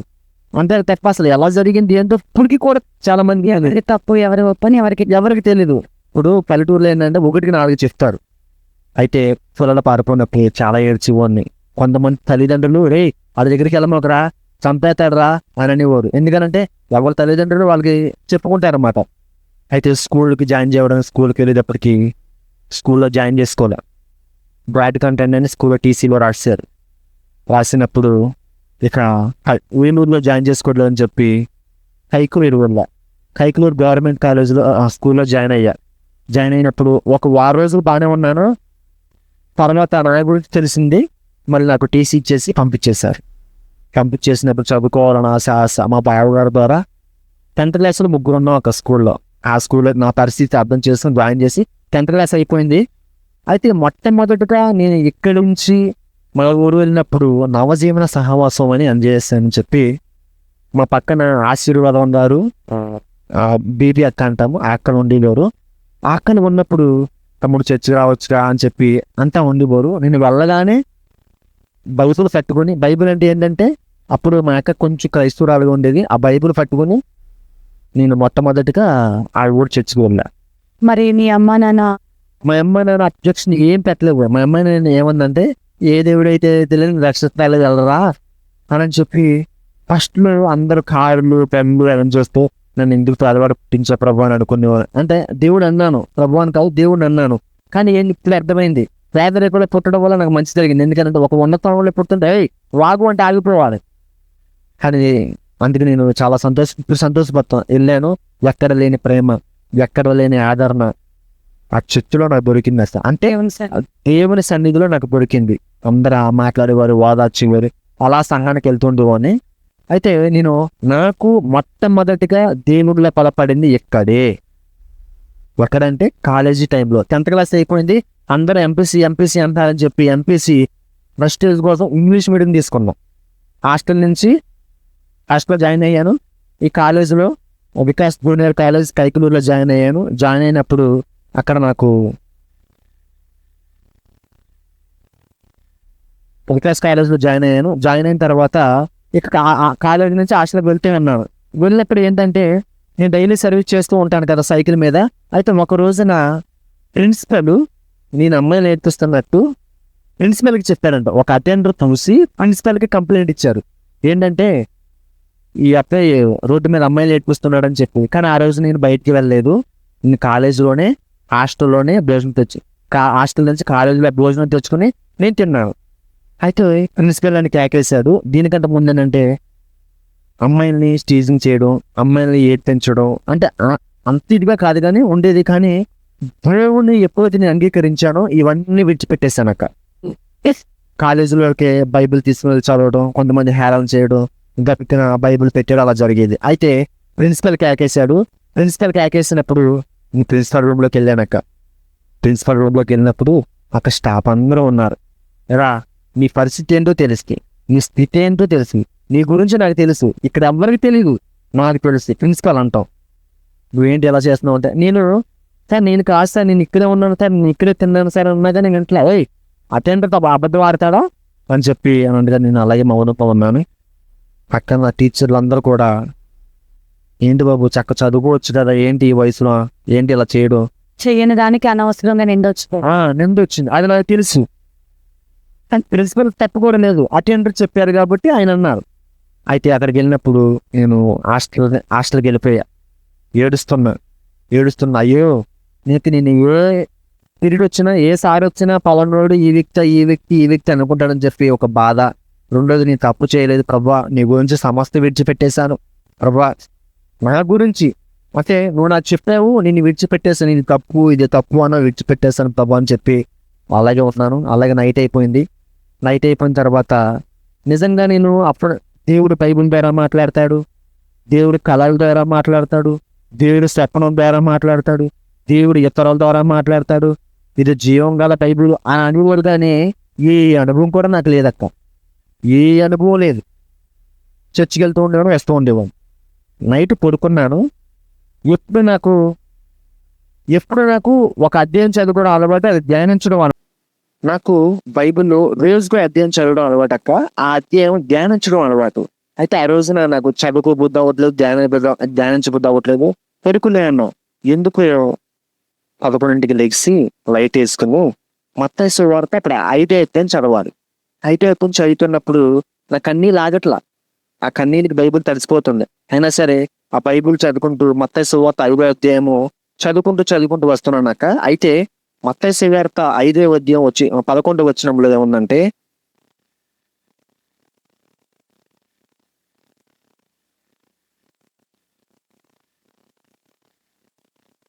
మత్తయి సువార్త 5వ అధ్యాయం చదువుకుంటూ వస్తున్నాను. 11వ వచనం వచ్చేటప్పటికి నా కన్నీరు ఆగిపోయింది అక్క. అదేంటంటే, ఇదిగో నా నిమిత్తము జనులు మిమ్మల్ని నిందించి హింసించి మీ మీద అబద్ధ మాటలల్లా పలికినను మీరు ధన్యులు, సంతోషించి ఆనందించుడి, పరలోకమందు మీ ఫలము అధికమగును. హల్లెలూయా. అంటే నేను ఏ బాధలో ఏమైనప్పుడు చేయని నేరానికి ప్రభు సమస్తం విడిచిపెట్టేశాను, చేయని నేరానికి నన్ను నిందించింది ప్రభు అని చెప్తే, దేవుడు బైబిల్ ద్వారా ఈ రీతిగా మాట్లాడతారని చెప్పి దేవుడు నిరూపించుకున్నాడు అక్క. ఆయన మాట్లాడే దేవుడు నిరూపించుకున్నాడు. అప్పుడు అదే ఇన్స్టెన్స్ అంటే చూడు, ఒక వైబ్రేషన్ లాగా నాకు అయిపోయింది అక్క. అయితే నాకు ఆగిపోయింది. దేవుడు నిన్ను దర్శించాడు సమయం, నా దర్శించిన సమయం అది మొట్టమొదటిగా. నాకు అలా వచ్చేటప్పటికి పట్టుదలతో చర్చికి వెళ్తూ కొన్ని విషయాలు నేర్చుకుంటూ, ఆ దేవుడు జ్ఞానం ఇచ్చేవాళ్ళ జ్ఞానం ఉపయోగం ఉండడం వల్ల ఆయన అడుగుడు మీకు ఇస్తానని చెప్పి కొంచెం జ్ఞానం అడుగుతూ కొంచెం నేర్చుకుంటూ బలపడుతున్నా దేవుడిలో. అయితే సాంస్క్రిట్ ఉంది సబ్జెక్టు. సారు ఒకళ్ళొకరు నుంచి పెట్టి నా దగ్గరకు వచ్చేటప్పటికి నత్తి వచ్చేసేసి, అంటే ఒకళ్ళొకరు నుంచి పెట్టి చదివిస్తారు. ఇదం వాక్యం వ్యాస కూర్చోలే పాత్య అనేటప్పటికి నాకు నత్తి వచ్చేసేది. పహ అంటే నవ్వేసేవారు అందరూ నవ్వేసేటప్పటికి నేను ఫీల్ అయ్యి అలా బాధపడుతూ, ప్రభువా నువ్వే సహాయం చేయ ప్రభువా అని చెప్పి, నాకు జ్ఞానం ఇచ్చేవాడు నీవే ప్రభువా అని చెప్పి అలా ప్రార్థన చేసుకుంటున్నాను అక్క. అయితే ఇంటర్మీడియట్ అయిపోయింది అక్క. ఇంటర్మీడియట్ 120 మంది ఉంది. ఎంపీసీ ప్రెస్టేజ్ కోసం ఇంగ్లీష్ మీడియం తీసుకున్నాను కదా. ఒక 120 మందిలో నాది 60 స్థానమో 70 స్థానమో ఉండేది చివరిలో. ఇంటర్మీడియట్ అయిపోయింది. నాకు మా కాలేజీలో కైకలూరులో కాలేజీలో మొదటి 4 ర్యాంకుల్లో నాది ఒక ర్యాంక్ అక్క. ఇది గొప్పదనం కూడా. కానీ ఎంతమంది అయితే ప్రిన్సిపల్ అని అవమానించి దూషించి, అంటే ఆయన తప్పు కాదు, అంటే అవమానించారు, ఎంతమంది ముందు అయితే అబద్ధం మాటలు పలికారు, మాట్లాడారు కదా. నా నిమిత్తము జనులని హింసించి దూషించి మీ మీద అబద్ధం మాటల పలికిన మీరు బందీలను వచ్చింది కదా. నేను ఎక్కడైతే నిలబడి నా గురించి అలా జరిగిందో అదే ప్రిన్సిపల్ నాకు సాల్వా కప్పి క్లాప్స్ కొట్టించారక్క. అవమానమునకు ప్రతిగా పూదండనదే. ఇంకా అది గొప్పతనం గురించి కాదనక్క. 1కి త్రిబుల్ అంటారు కదా. ఏ కృష్ణా డిస్టిక్ లో అయితే ఇది నరహంటికి పడిందో, అదే కృష్ణా డిస్టిక్ లో is the one of the best student MP paper లో వేశారక్క. దేవునికి ఇది ఎక్కడ జరిగింది? కృష్ణా డిస్టిక్ లో. మాది వెస్ట్ గోదావరి. నేను కృష్ణా డిస్టిక్ చదవడం ఏంటి, అది అలా జరగడం ఏంటి, అది చాలా ఆశ్చర్యకరం. ఇంకో విషయం ఏంటంటే, సాంస్క్రిట్ లో first year out of second year out of అంటే 100కి 99. అంటే లాంగ్వేజెస్ 100కి రావు. 99. అంత ముందైతే నుంచి అందరు నవ్వారు. వాళ్ళందరూ ముందు సారే నుంచి బట్టి ఫేరింగ్ రా ఆయన కూర్చొని నేర్చుకో అని చెప్పి ట్రాప్స్ కొట్టించారట. ఇది గొప్పతనం దేవుడు. అంటే దేవుడిలో బాగా బలపడుతున్నాను. జీవనం పైకి లేవనెత్తాడు మీ జీవితంలో అది తెలుస్తుందట. చిన్న పిల్లలు కదా, అంత అనుభవం లేదు, కానీ దేవుడు నేర్పించుకుంటూ వస్తున్నాడు అన్నమాట. అలాగే చదువుకున్న వయసులో వాయిదాకి వెళ్ళడం, ఈ మధ్యలో దేవుడు అనేక విధాలుగా మాట్లాడాడు, అనేక విధాలుగా నన్ను దర్శించాడు. దాంట్లో 2 విషయాలు చెప్పి నా సాక్ష్యం చివరి దాకా వెళ్ళిపోతాను. 2 విషయాలు పంచుకుంటా. ఒకటి ఏంటంటే, నేను చదువుకున్న సమయంలో వల పనికి వెళ్తూ ఉండేవాడిని. చేపల చెరువులు, రొయ్యల చెరువులు పట్టుబడికి. ఎందుకనంటే ఒక 50 వేస్తే నాకు దేని కూడా వేస్తాయి కదా అని చెప్పి అనుకున్నప్పుడు, నేను వెళ్ళినప్పుడు వ్యాన్లో వెళ్ళాలి. సెలవులకి ఇంటికి వచ్చాను. తెల్లారే 3:30 4 వ్యాన్ వస్తుంది. వ్యాన్ ఎక్కి వెళ్ళాలి. అయితే ఏలూరు నుంచి కైకులూరు వెళ్ళాలి. అయితే మా మామగారు అప్పుడు మా అమ్మ నాన్న మహారాష్ట్రలో ఉన్నారు, చేపల పడతాకి వెళ్ళారు. మా మామగారు పై స్టేరు. అయితే అక్కడికి వెళ్ళిన తర్వాత క్యారేజ్ పెట్టింది, బట్టలు పెట్టింది, గోడ పక్కన పెట్టింది. గోడ పక్కన పెట్టినప్పుడు ఆ బొట్ట ఇలా తీసుకుంటున్నా పైనుంచి చేతి మీద బండి పడింది. బండి పడితే నేను హైందవ కుటుంబం నుంచి వచ్చాను కదా, అనేకమైన చదువుకుంటూ వచ్చాను కదా. బల్లి ఇక్కడ పడితే కాలు ఇరిగిపోద్దంట, బల్లి ఇక్కడ పడితే అపశకనం అంట, బల్లి తల మీద పడితే స్మాష్ చచ్చిపోతారంట అన్న మాటలు నాకు జ్ఞాపకం వచ్చినప్పుడు అయినా అది మా మామ చూసింది. నా సర్వశక్తిమంతుడు నన్ను నడిపిస్తున్నాడు కదా, నాకు భయం ఏంటి, ఏదొచ్చినా దేవుడే తప్పిస్తాడని చెప్పి నమ్మకంతో బొత్తెచ్చుకుని దిగుతున్నాం. ఇప్పుడు ఆగరు అంటుంది మా అమ్మ. ఆవిడ ఇంకా తెలుసుకోలే దేవుణ్ణి, ఎవరొద్దు మానే అంది. అయినా సరే ఒక పక్కన నెమ్మది లేకపోయినా దేవుడు నాకు తోడున్నాడని చెప్పి వెళ్ళి వ్యాన్ ఎక్కాను. ఇంచుమించు వెనకాల 50 మంది బట్టి కూర్చున్నాము. దాంట్లో మా సంఘస్థులు కూడా ఉన్నారు. ఏలూరు నుంచి కైకలూరుకి మధ్యలో ఒక రోడ్డు ఉంటుంది, అటు ఇటు కొల్లూరే. అయితే కొల్లూరు వచ్చేటప్పటికి నేను ఇయర్ ఫోన్స్ పెట్టుకుని డైరీ పాటలు వింటున్నా. ఇయర్ ఫోన్స్ తీసేస్తే రింగా అని పాటలు అనిపిస్తుంది. వ్యాన్లో కదా, అన్నిల పాటలు. నేను ఇలా ఇయర్ ఫోన్స్ పెట్టుకుని వెళ్ళినప్పుడు శబ్దం వచ్చింది అక్క. ఏంటి శబ్దం అని తెలిస్తే తీరా దాని గురించి వివరించాల్సి వచ్చింది. అంటే ఒక వ్యాన్ ఢీ కొట్టేసింది. తెల్లారి 4 ఢీ కొట్టేసిందంతో ఏలూరు నుంచి కైకలూరుకి 3 ఫేజ్ కరెంట్ వెళ్తుంది. ఇంత స్తంభాలు వేసుకోము. ఆ స్తంభాలకి రాసుకుని పై నుంచి కింద కొల్లూరు అన్నాను కదా, కొల్లూరు ఎండిపోయింది. అప్పుడు కింద పడడంతో వ్యాన్ అటు పడలేదు, ఇటు పడలేదు. ఆ వ్యాన్ కొంచెం స్తంభానికి రాసుకున్న మాది మస్ అయిపోయాడు అందరూ. ఆ వ్యాన్ అటు పడలేదు, ఇటు పడలేదు. పెళ్ళమైన కేక. నేను మధ్యలో కూర్చున్నాను, నాకేం పడట్లా. మీరే ఏదో శబ్దం వచ్చింది, కేకలేస్తున్నాను అనిపిస్తుంది, కానీ ఇలా జరిగింది అనుకోడా. తీరా అప్పుడు కొంచెం తెల్లారు చూసేటప్పటికి అందరూ కొంతమంది ఇలా చేతులు పట్టుకోను, కొంతమంది ఇలా కాళ్ళు పట్టుకోను. కానీ ఒక్క విషయం చెప్తున్నాను అన్నట్ట, ఒక అన్నివేళ అక్కడ సాక్షి ఇచ్చింది. ఆ తెల్లారి ఆ పరిస్థితి చూసి గాథ చనిపోయింది. తెల్లారి ఆ పరిస్థితి చూసేటప్పటికి ఈ వ్యాన్లో ఎవరు ఉన్నారు, ఏ దేవుని రక్షించారు అదేదో అని అన్నివేళ సాక్షి వచ్చేటప్పటికి నాకు మళ్ళీ చెప్పాడు కదా, గూమ్స్లో అదే వైబ్రేషన్ లాగా నాకు వచ్చిందన్నమాట. దాంట్లో మా సంఘస్థులు కూడా ఉన్నారు, దానికి ప్రత్యేకమైన సాక్షి. పైకెత్తి ప్రభువా ఆ దేవుడు నువ్వే. ఒకవేళ నేను ఇప్పుడు ఈ ఏజ్ లో అక్కడ ఉంటే ఆ దేవుడు ఎవరు కాదమ్మా, యేసుక్రీస్తు ప్రభు అమ్మ నేను చెప్పేవాడిని. చిన్నపిల్లవాడిని కదా, అంత నాకు జ్ఞానం లేదన్నమాట. ప్రభువా నువ్వే ఉన్నా ప్రభు అని చెప్పి. అంటే దేవుడు ఒక అనుభవం ఏ ఎదురొచ్చినా సరే అనుభవపూర్వకంగా నడిపిస్తున్నాడు. ఈ నెలపిల్లు వస్తే అది జరిగిద్ది ఇది జరిగిద్ది అన్నారు. మా అమ్మనిది నిమ్మకాయలతో పెక్కమోగనేది. ఒకవేళ నేను ఎంత దేవుడు నన్ను నడిపిస్తున్నప్పుడు నిమ్మకాయ మర్చిపోయాడు కమ్మా, వెనక తిరగొచ్చి తొక్కి మరి వెళ్ళి అనమాట. అంటే అంత విశ్వాసం దేవుడు నాకు దయచేశాడు. దేవుడు గొప్పవాడు నాకు దయచేశాడు అనమాట. 2 సిచ్యువేషన్ ఏంటంటే హాస్టల్ ఇది చెప్పి నా సాక్ష్యం చివరిలోకి వచ్చేస్తా. అంటే దేవుడు గొప్పదాని గురించి ఎలా నడిపించాడు అని చెప్తున్నాను. ఒక రోజున దసరాకి సెలవులకి ఇంటికి వెళ్ళా. మా అమ్మ దసరాకి చివరిలో పనిచ్చిన వాటిని కొంతర్థం చేస్తారు కదా, అక్కడ కూర ఎంత తీసుకొచ్చి ఇంట్లో పెట్టింది. నేను హాస్టల్ నుంచి వెళ్ళగానే మా అమ్మ అన్న పెట్ట మా అమ్మ లేరు, మహారాష్ట్రలో ఉన్నారు. మా అమ్మ అన్న పెట్ట మా అమ్మ అంటే కోడి మాసం తీసుకొచ్చి ఎదురుగా పెట్టింది. నాకు తెలిసి ఇది అక్కడదే అని చెప్పి ఆయన తాగత ఒక్కసారి అంటే హాస్టల్లో ఈ ఒక్కసారికి ఏమైందిలే, దేవుడు క్షమించి దేవుడు అంత కదా అని చెప్పేసి తినేసాను. తినేసిన తర్వాత ఆ చిన్నపిల్లడు కదా అంతా దేవుడు అప్పుడు ఏం చదువు. అప్పుడు నేను intermediate second year account second year చెప్తా అన్న అనుభవాలు అందుకని చెప్తున్నాను అనమాట. చదువుతున్నప్పుడు నేను తినేసినాక నైట్ నిద్రపట్టర్లా దేవుడు గద్దిస్తున్నాడు. బైబిల్ చదవద్దా ఇట్లా దేవుడు గద్దిస్తున్నాడు. చెప్పాను కదా, రోజు అర్థం చదువుకోలా నిజంగా 6 నుంచి చదువుకోలా. ప్రభువాలను క్షమించి దేవుడు మా ఆత్మ గద్దిస్తూ ప్రభువాలను క్షమించాను అనుకున్నాను. ఈ తెల్లారి వాయిదా ఇక్కడ రావాలి, బ్యాగ్లో ఎట్టుకుని బైబిల్ ఇక బస్సులో ఇలా తెరిచాను. ఇక మాసం తిన్నట్టు తెలీదు, ఇవన్నీ మర్చిపోయా. అప్పుడు నిరగ్గా అప్పుడు ప్రకటన గ్రంథం 2వ అధ్యాయంలో ఉన్నాను. అప్పుడు ప్రకటన గ్రంథం 2వ అధ్యాయం ఉన్నప్పుడు 2వ అధ్యాయం చదువుకుంటూ వస్తున్నా. నేను ఏం తప్పు చేస్తున్నానక్క, ఈ విగ్రహాలకి బలిసిన వాటిని నేను తిన్నాను. అయితే ప్రకటన గ్రంథం 2వ అధ్యాయం చదువుకుంటూ వచ్చిన 14వ వచనం వచ్చేటప్పటికి చూడక, అయినను నేను నీ మీద కొన్ని తప్పిదములు మోపవలసి ఉన్నవి, అవేవనగా విగ్రహములకు బలిసిన వాటిని తిననట్లును.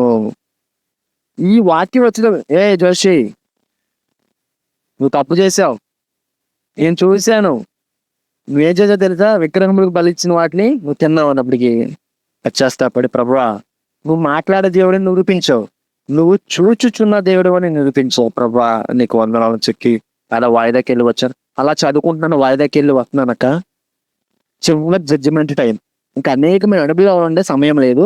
చిన్న జడ్జిమెంట్ టైం వచ్చేటప్పటికి ఇక ఏంటంటే, అప్పటికి నాకు మెచ్యూరిటీ తీరిపోయింది. బీటెక్ ఫస్ట్ ఇయర్ చదువుతున్నాను, మెచ్యూరిటీ తీరిపోయింది, 18 సంవత్సరాలు దాటేసింది. చాలా మంది ఏమంటారంటే అప్పటికి 5 సంవత్సరాలు గడిచిపోయింది. వాయిదాకి వెళ్ళడం రావడం, వాయిదాకి వెళ్ళరావడం 5 సంవత్సరాలు అయినప్పటికీ చాలా మంది లాయర్లు కానీ, కొంతమంది పోలీస్ ఆఫీసర్లు కానీ, బాబు నీకు శిక్ష పడుతుంది, మైనారిటీ తీరిపోయింది కదా, మహా ఉంటే ఎక్కువ సంవత్సరాలు పడదు, ఒక 3 సంవత్సరాలు పడద్దేమో, 3-4 సంవత్సరాలు పడొచ్చేటప్పటికి ఓ నెమ్మది లేని జీవితం. అయితే ఒక రోజు నా చిల్డ్రన్స్ డే November 14th నా వాయిదా కరెక్ట్గా దేవుడు నడిపింపు చూడు, దేవుడు నన్ను బలపరచడానికి ఉన్నప్పుడు ప్రార్థన చేసుకుని వెళ్ళాను. అయితే ఆ రోజు నేను బెయిల్ మీద బయట నుంచి వచ్చాను. పైన ఒక చెప్పి కింద మీ ఉన్న రూము. అయితే మీరు కూడా రండి అని చెప్పి మమ్మల్ని లోనికి పిలిచారు. చిల్డ్రన్స్ డే కదా, బిస్కెట్ చాక్లెట్ పంచడానికి, కొన్ని మాటలు చెప్పడానికి జడ్జిలు, లాయర్లు, కలెక్టర్లు అందరూ లోన ఉన్నారు. వాళ్ళందరూ మాట్లాడిన తర్వాత మీలో కూడా మేమే మాట్లాడతాం కాదు, మీలో కూడా ఎవరైనా వచ్చి మాట్లాడండి అని చెప్పే నేను వెళ్ళి ఒక 5 నిమిషాలు మాట్లాడు. ఏంటంటే ఒక సూది విలువ ఎంత అక్క? ఒక సూది ఎంత? 1 రూపాయి. ఒక గుణపం హెవీ అంటారు కదా, దాని విలువ 1000 రూపాయలు. ఆ గుణపం సాన పెట్టి ఆ గుణపంతో కొన్ని వేల సూదులు తయారు చేయవచ్చు. అవునా? అది గుణపం లాగా ఉంటే దాని విలువ ఎప్పుడు అలాగే 1000 రూపాయలు ఉంటది. దాన్ని సాన పెట్టి, దాన్ని ఉపయోగించి, దాన్ని సాన పెట్టి మన ఐడియాతో చేసుకుంటూ క్లీన్లు చేస్తే దాని విలువ వేలల్లో పెరిగిపోతుంది, లక్షల్లో కూడా చేయొచ్చు సూతులు. ఇలా మనం ఇలాగే ఉంటే కాదు, మన ఆలోచన పెరగాలి, మన జ్ఞానం పెరగాలి, మన బుద్ధి పెరగాలి అని చెప్పి ఇలా మాటలు చెప్పగానే కలెక్టర్ గారు లేచి వచ్చి క్లాప్స్ కొట్టించారు. బాబు ఎంత జ్ఞానంగా చెప్తున్నావు, ఎంత ఇదిగా చెప్తున్నావు, ఏంటి బాబు ఇక్కడ రావడం, ఇక్కడ నువ్వు వచ్చావంటే ఇది పరిస్థితి అంటే జడ్జి గారు పక్కన ఉన్నారు కదా, వాళ్ళే నా ఎఫ్ఐఆర్ గురించి తెలిసి, బాబు నీ గురించి నేను చూసుకుంటాలే అని చెప్పి, జడ్జి మనసులోనే మంచి స్థానం కలిగింది నాకు, నీ కేసు నేను చూసుకుంటానని అంది. అయితే వచ్చేసాను. నెక్స్ట్ వీక్ నా జడ్జిమెంట్ వచ్చేటప్పటికి మా ఊర్లో గొడవ, మాకు వేరే వాళ్ళకి గొడవ అయినప్పుడు, ఏదైనా పల్లెటూరులో ఏదైనా గొడవ అయినప్పుడు పుట్టు పురాణం, నీ కొడుకు నాశనం అయిపోను, నీ కొడుకు ఇలా అయిపోను, నీ కొడుకు శిక్ష పడిపోతుంది, అది పడిపోతుంది, ఇది పడిపోతుంది, శాపనార్థాలు నేను విన్నాను. నేను చెప్పాను కదా, బలహీనత ఒకటి ఉంది, 5 నుంచి వచ్చాను కదా, ఏ నోడు ఎటువంటిదో వాళ్ళంట జరిగిపోద్దంట అని అపోగలతో నేను ఆ రోజున నిర్గమకాండం 34వ అధ్యాయం ఉన్నానక. అంటే దేవుడు నాతో ఏ విధంగా మాట్లాడుతున్నాడో ఈ చివరి వచ్చిన ఎంత బలమైందో చూపిస్తాను. నిర్గమకాండంలో ఉన్నాను, 34వ అధ్యాయం చదవాలి. ప్రార్థన చేసుకున్నాను, ఏడుస్తా, ప్రభువా వచ్చే వారం నా జడ్జిమెంట్, నువ్వే నాకు సహాయం చేయ ప్రభువా అని అన్నాను. ఓ పక్కనేమో జడ్జి మనసులోనే మంచి స్థానం కలిగింది. తర్వాత వీళ్ళు స్టాబ్ మొదలు పెట్టారు, ఏమైపోద్దు ఏంటో అని చెప్పి భయం.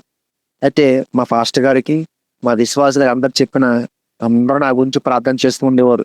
మా విశ్వాసులు కూడా ఏదేమైనా ఒక శిక్ష పడింది అనుకో, జైల్లో సువార్త చెప్పే అవకాశం నీకు ఉంటది. ఒకవేళ కొట్టేశారనుకో, నువ్వు ఈ లోకంలో సువార్త చెప్పు అని చెప్పి దైవజనులు మిమ్మల్ని బలపరిచి విశ్వాసులు ఏంటి, దైవజనులు ఏంటి చాలా బలపరిచేవారు అన్నమాట. అయితే ఆ ఏడుస్తూ నేను నిర్గమకాండం 30, అప్పుడు నేను అందరం అవమానించపరుచున్నాం ప్రజలందరి మధ్య. మా గ్రామంలో నేను అంటే నాకు శాపనార్థాలతో గురయ్యా ఉన్నాను. అయితే నిర్గమకాండం 34వ అధ్యాయంలో 10వ వచనం, 34వ అధ్యాయం చదువుకుంటూ వస్తున్నానక్క. నిర్గమకాండం ఇది ఎందుకు చూపిస్తున్నానంటే, దేవుడు మాట్లాడే దేవుడు అని అనడానికి 34వ అధ్యాయం 10వ వచనం వచ్చినప్పటికీ, అందుకు ఆయన, ఇదిగో నేను ఒక నిబంధన చేయుచున్నాను, భూమి మీద ఎక్కడైనా ఏ జనములోనైనాను చేయబడిన అద్భుతములు నీ ప్రజలందరి ఎదుట నేను చేసేదను. నీవు ఏ ప్రజల నడుమునున్నావో ఆ ప్రజలందరూ యెహోవా కార్యము చూచెదరు, నేను నీ ఎడల చేయబోయినది భయంకరమైనది. హల్లెలూయా. నువ్వు ఏ ప్రజల నడుమునున్నావో, ఏ ప్రజలు నిన్ను దూషించారో, ఏ ప్రజలు నిన్ను అవమానించారు, ఆ ప్రజలందరూ యెహోవా కార్యము చూచెదరు అని దేవుడు స్పష్టంగా మాట్లాడాడు. వంట గదిలో ప్రార్థన చేసుకున్నప్పుడు స్పష్టంగా మాట్లాడారు. ఒక పక్కన జడ్జి మనసులోనే మనసు స్థానం కలిగింది, ఓ పక్కన దైవజనుడు విశ్వాసులు ప్రార్థన చేస్తున్నారు, ఓ పక్కన స్వల్లని దేవుడే, జీవన గల దేవుడే నాతో మాట్లాడారు. పైన ఎందుకు అని చెప్పి నేను చాలా సంతోషపడ్డానక. అని తెల్లారన వాయిదా జడ్జిమెంట్ సంతోషంగానే. ఓ పక్కన భయం చాలా మంది. అప్పటికే ఒక లాయర్ తప్పిపోయాడు, నా కేసు వాదించలేక డబ్బులు కట్టలేక ఒక లాయర్ వెళ్ళిపోయాడు. రెండో లాయరు ఏదో నామకార్థంగా ఉంటానని చెప్పి అప్పారావు గారు ఆ లాయరు మా బాబాయ్ వాళ్ళు మాట్లాడి 10 ఎంతో కొంత ఇచ్చి సరే నేను చూసుకుంటాను చెప్పి మా తాత కాళ్ళు గడ పట్టుకున్నాడు ఆ కోర్టు దగ్గర నా పరిస్థితి చూసి. అయితే నేను వాదించను అని చెప్పి ఆ లాయర్ వెళ్ళిపోయాడు. అయితే ఈ లాయరు దేవుడు సమకూర్చాడు, అప్పారావు గారు లాయరు. అయితే అక్కడ ఈ జడ్జి ఇక్కడ బస్సులో ఎక్కాను, ఏలూరు నుంచి విజయవాడ వచ్చాను. విజయవాడ వచ్చినప్పటికీ పైన కూర్చున్నాను కదా, అందరూ ఉన్నారు. మీ పైకి ఇలా వెళ్ళి ఇలా వచ్చి ఇలా చూసేటప్పటికి ఒక గదిలో అందరు కనపడతారు, జడ్జిలు లాయర్లు కనపడతారు. ఇలా నీ పైకి వెళ్ళి పాటలు పాడుకుంటున్నా, దేవుని స్థించుకుంటాను. పైకి అలా వెళ్ళి ఇలా చూసేటప్పటికి జడ్జి గారు మారిపోయారు అక్క. ఏ జడ్జి అయితే నీ కేసు చూసుకుంటానో చెప్పిందో ఆ జడ్జి గారు మారిపోయారు. అప్పటిదాకా జడ్జి సహాయం అందుతుంది అనుకున్నారు. జడ్జి సహాయం అందుతుంది. ఇంకోటి అంటే దేవుడు నాకు స్వయంగా మాట్లాడారు. దేవుడు మాట్లాడారు. నేను అప్పుడు అనుకో, దేవుడు మాట్లాడినప్పుడు ప్రభువా నువ్వు నాకు ముందులో జడ్జితోనే మాట్లాడాయా అని నాకు అనిపి మన ఆలోచన. అయితే నాకు లోన టెన్షన్ పెరిగిపోయింది. నా పేరు అప్పుడు రామారావు చెప్పాను కదా, మా తాతగారి పేరు పెట్టారు. రామారావు రామారావు రామారావు అని పిలిచారు. లోనకు వెళ్ళా. అంటే జడ్జిమెంట్లన్నీ లాస్ట్ లో చూస్తారు. వెళ్ళిన తర్వాత ఓ పేజీ అలా తిప్పుతుంది, నా ఎఫ్ఐఆర్ ఫైలు. జడ్జి మారిపోయింది కదా, చదువుతుంది, ఇలా చూస్తుంది. ఆవిడ మాట్లాడిందంటే నాకు శిక్ష పడేటట్టుగానే ఉంది. మళ్ళీ పేజీ తిప్పుతుంది, చూస్తుంది, నేను చూస్తుంది. నీకేంటంటే ప్రభా నీకు వందనాలు, ఒకవేళ శిక్ష పడితే నేను జైల్లోకి వెళ్ళి సువార్త చెప్పుకున్నా. అంటే జైలుకి అంటే ఎందుకనంటే అక్కడ అనుభవం నాకు తెలుసు, ఆల్రెడీ పడి ఉన్నారు కాబట్టి పరిస్థితి నాకు తెలుసు. ప్రభా మనసు లేకుండా నువ్వు సజీవమైన దేవుడు కదా, నువ్వు రాజ్య శాసనాలనే మార్చే దేవుడు కదా ప్రభా, నువ్వు సమస్తం చేయగల దేవుడు కదా, నీ సేవ చేసుకుంటాను ప్రభా, నా జీవితం నీకు అంకితం ప్రభా అని అనుకుని మనసులోనే ప్రార్థన. ఇక ఏంటంటే చివరికి వచ్చేటప్పటికి బ్లూయింగ్ తో రాస్తుంది పేపర్లో, ఎఫ్ఐఆర్ ఫైల్లో. అంటే నాకు క్లియర్ కనపడట్లేదు, రాసినట్టు కనపడుతుంది, ఇక్కడి నుంచి రాసి ఉన్నట్టు. వెళ్ళిపోయిన జడ్జి నా గురించి కొన్ని మాటలు లాస్ట్ లో రాసి వెళ్ళిపోయింది అనుకుంటా. ఈవిడ అది అంటే దాంట్లో రాయడం ఒక జడ్జి గారికి అధికారం ఉంది, ఎవరు రాయరు ఎఫ్ఐఆర్ ఫైల్ మీద. ఆ రాసిన తర్వాత చూసి ఇలా చదువుతుంది. వెళ్ళిపోయిన జడ్జి నా గురించి మంచిగా రాసి వెళ్ళిపోయింది. అది చూసి చూసి చూసి బాబు నువ్వు చదువుకుంటున్నావా? అవును మేడం. మీదే ఊరు? పలానా ఊరు మేడం. అవునా, ఎందుకని ఇలా జరిగింది, ఇలా చేసేవి ఏంటంటే నన్ను రక్షించుకోవడం కోసం చిన్నతనంలో అప్పుడు 13 సంవత్సరాల వయసు అండి, అనుకోకుండా జరిగిపోయిందండి అని ఇలా అంటే, సర్లే నీ కేసు కొట్టేస్తున్నా, కేవలం ఒక 10,000 రూపాయలు కట్టి నువ్వు ఇక్కడి నుంచి వెళ్ళుకో, ఇంకొక సాయంత్రం వరకు చూస్తాను, ఈ లోపం మళ్ళీ ఏదైనా చేస్తే నేను తిరిగి లోన్ వేసేస్తాను అని చెప్పారు. హల్లెలూయా. నమ్మమ్మ. జడ్జిలు ఉన్నారు, లాయర్లు ఉన్నారు, అందరూ ఉన్నారు, ఖైదీలు ఉన్నారు. వాళ్ళ మధ్యనే మోకాలు వేసి వేసేయా నీకు వందనాలు అని చెప్పా. లాయర్లు అందరూ అలాగే చూస్తున్నారు ఆయన గదింతగా. ఇక్కడ దేవుడు గొప్పతనం ఏంటంటే వెళ్ళిపోయిన జడ్జి ఒక హిందూ, పెద్ద బొట్టు పెట్టుకోను. వచ్చిన జడ్జి ఒక క్రిస్టియన్. ఆవిడ వాతావరణం చూస్తే నాకు అర్థమైందన్నమాట. ఇక ఇంటికి వచ్చేసాను, నాకు రెక్కలు వచ్చేసినాయిగా.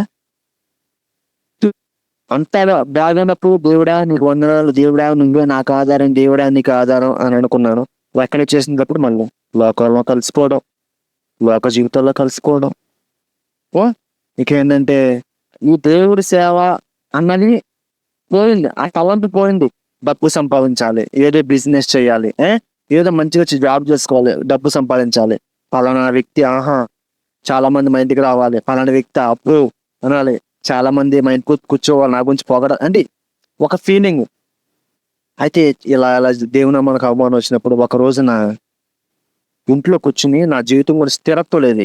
ఏ బిజినెస్ చేసినా ఏది చేసినా ముళ్ళపరిగే, ఏమీ లేదు, మొత్తం నష్టమే తప్ప ఏమీ లేదు. ఒక రోజున నా జీవితం అంతా రివైండ్ చేసుకున్నాను. నైట్ చేసుకున్నట్టు నా పరిస్థితి ఇది, నా పరిస్థితి ఇది, నా పరిస్థితి ఇది. అప్పటికి నా సాక్షి యూట్యూబ్ లో పెట్టానక్క అది అనేక మంది చూడడం, అనేక మంది బలపడడం, అనేక మంది అవరస్తులు మారడం, నేను అనేక చోట్ల సాక్ష్యం పంచుకోవడం జరిగింది. ఆ అనుభవం అప్పటికి ఉండిపోయింది. అయితే అవి ఆలోచించుకున్నప్పుడు ప్రభువా నన్ను క్షమించు, నన్ను ఎంతగానో నువ్వు రక్షించావు, ఎంతగానో నన్ను నడిపించుకుంటూ వచ్చావు. ఆ అనుభవాలు ఇప్పటికీ మర్చిపోయాను ప్రభువా, నన్ను క్షమించి ప్రభువా నన్ను వాడుకో, నీ సేవకి వాడుకో ప్రభువా అని నేను అలా పడుకున్నాను. తెల్లారో 3:30, 4 ఒక కళ వచ్చిందక్క.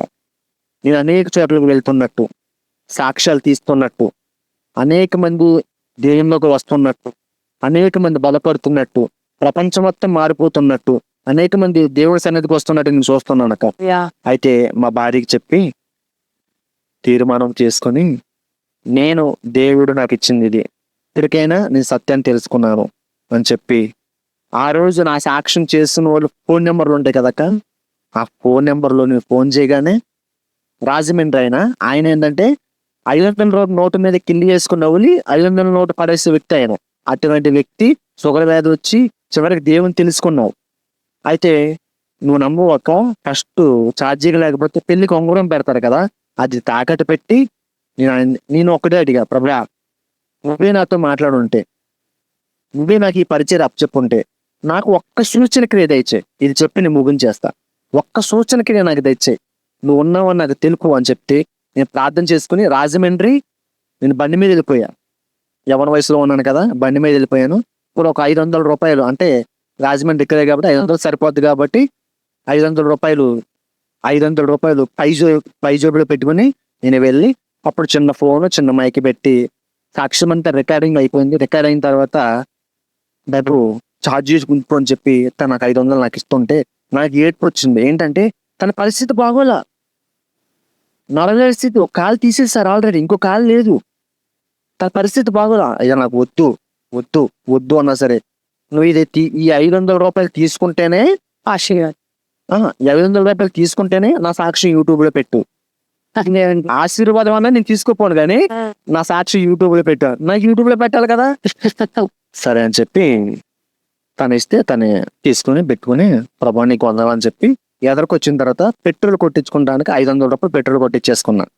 అప్పుడు ఫోన్ పేలు గీని పేలు అసలు అటాచ్మెంట్ ఏటీఎంస్ నాకు తెలియదు. అయితే 500 రూపాయలు పెట్రోల్ కొట్టించిన తర్వాత ప్రైజ్ నేను పెట్టుకుని 500 రూపాయలు తీసేటప్పటికి కనపడతలా అని నేను ఫోన్ తీసి చేసేటప్పటికి ఎక్కడ పడిపోయి 500 రూపాయలు. ఆయన ఇచ్చిన 500 రూపాయలు నాకు గుర్తొచ్చి అవి తీసి అతనికి ఇచ్చా. ప్రభా నువ్వు ఉన్నావు, నువ్వు నడిపిస్తావు, నువ్వు నడిపిస్తావు అని చెప్పి నేను ఆ రోజు మొదలెట్టిన సాక్ష్యాలు ఇప్పుడు వరకు కూడా మీకు చూపించాను. 250 పైగా నేను సాక్ష్యాలు తీయడం జరిగింది. నేను మొదట్లో చెప్పాను, నా మట్టుకైతే నేను ఈ పరిచర్య చేయలేను, కేవలం నాకు దేవుని సహాయం ద్వారా నేను చేస్తున్నాను. అనేకమైన ప్రాంతాలు వెళ్ళడం, అనేకమైన సాక్ష్యాలు తీయడం, నేను రికార్డ్ చేయడం, నేను ఎడిటింగ్ చేయడం, నేను thumbnail చేయడం, సమస్తం నేనే చేసుకుంటూ వస్తున్నా. ఇన్ని ప్రయాణాలు చేశాను కదా, ఇంచుమించు 250 అంటే 250 ప్రాంతాలను తిరిగాను కదా, చిన్న గోరుకు కూడా నాకు ఏ హాని జరగల. అంత కాపుదల నాకు ఇచ్చాడు. మీరు అడిగారు కదా, మీరు ఎందుకని ఇలా సాక్ష్యాలు తీసుకోవాల్సి వచ్చిందని మీరు అడిగారు కదా. నా సాక్ష్యం ద్వారా యూట్యూబ్ లో పెట్టడం, దేవుడు నాకు ఒక కళ ద్వారా చూపించడం, అది దేవుడిని లోపడడం, అలా నా సాక్ష్యాలు ఇలా మొదలెట్టానక్క. ఇది నా సాక్ష్యం. నేనేంటంటే నేను మతం మారలా, కులం మారలా, వర్గం మారలా, ఏం మారలా, నా మనసు మార్చుకున్నా, నేనేదో మర్చుకోవాలా, సత్యాన్ని తెలుసుకున్నా, నిజమైన దేవుడు ఈయనే అని నేను తెలుసుకున్నాను. నేను అనేక మందికి ప్రకటిస్తున్నా. చాలా మంది వీడు మత మార్పిడి చేస్తున్నారా అని అంటున్నావు. నేను ఒకటే చెప్తున్నాను, మీరు బోధించండి, నేను బోధిస్తావు, మీరు బోధించండి. జనాలు పిచ్చోళ్ళు కాదు కదా, జనాలు సత్యమేదో తెలుసుకుంటారు. ఇప్పుడు ప్రపంచంలో దేన్నైనా మార్చొచ్చు కానీ మనిషిని హృదయాన్ని మార్చలేము, అస్సలు మార్చలేం. అలాంటిది వీళ్ళు ఎలా అంటున్నారో తెలియట్లే, మత మార్పిడి చేస్తున్నారని చెప్పి. నేను ఒకటే చెప్తున్నాను, కులం మారలా, మతం మారలా, ఏది మారలా. ఈ పరిచర్యలో మీకు బెదిరింపు కాల్స్ అనేకమైన వచ్చి ఎదిరింపు తెలిసిండక పచ్చి కూతురు మా భార్యను తిట్టడం, నన్ను తిట్టడం, ఏయ్ నీ అడ్రస్ చెప్పా, నిన్ను వచ్చి చంపేస్తాను అని చెప్పడం, విపరీతమైన బెదిరింపు కాల్స్. నేనేంటంటే నువ్వు ఒకటే, నన్ను నడిపించే దేవుడు నాకున్నాడు, నాకు సహాయం చేసే దేవుడు నాకున్నాడు. అనారోగ్యంలోనూ, ఆర్థిక ఇబ్బందుల్లోనూ, కుటుంబ విషయంలోనూ, నా ప్రజల్లోనూ, నా ఆరోగ్య విషయంలోనూ, ప్రతి విషయంలో నా దేవుడు తోడున్నాడు. నా భయం ఎందుకు ఇంకా? దేవుడు నాకు వివేచన వరం ఇచ్చాడు. దేవుడు నా శక్తి సామర్థ్య సమస్తలు ఇచ్చాడు. మన రీసెంట్ గా పోస్ట్ కూడా పెట్టా, 2 మాటలు పెట్టా, ఏ విధంగా తిట్టారు ఏంటో అని పెట్టాను.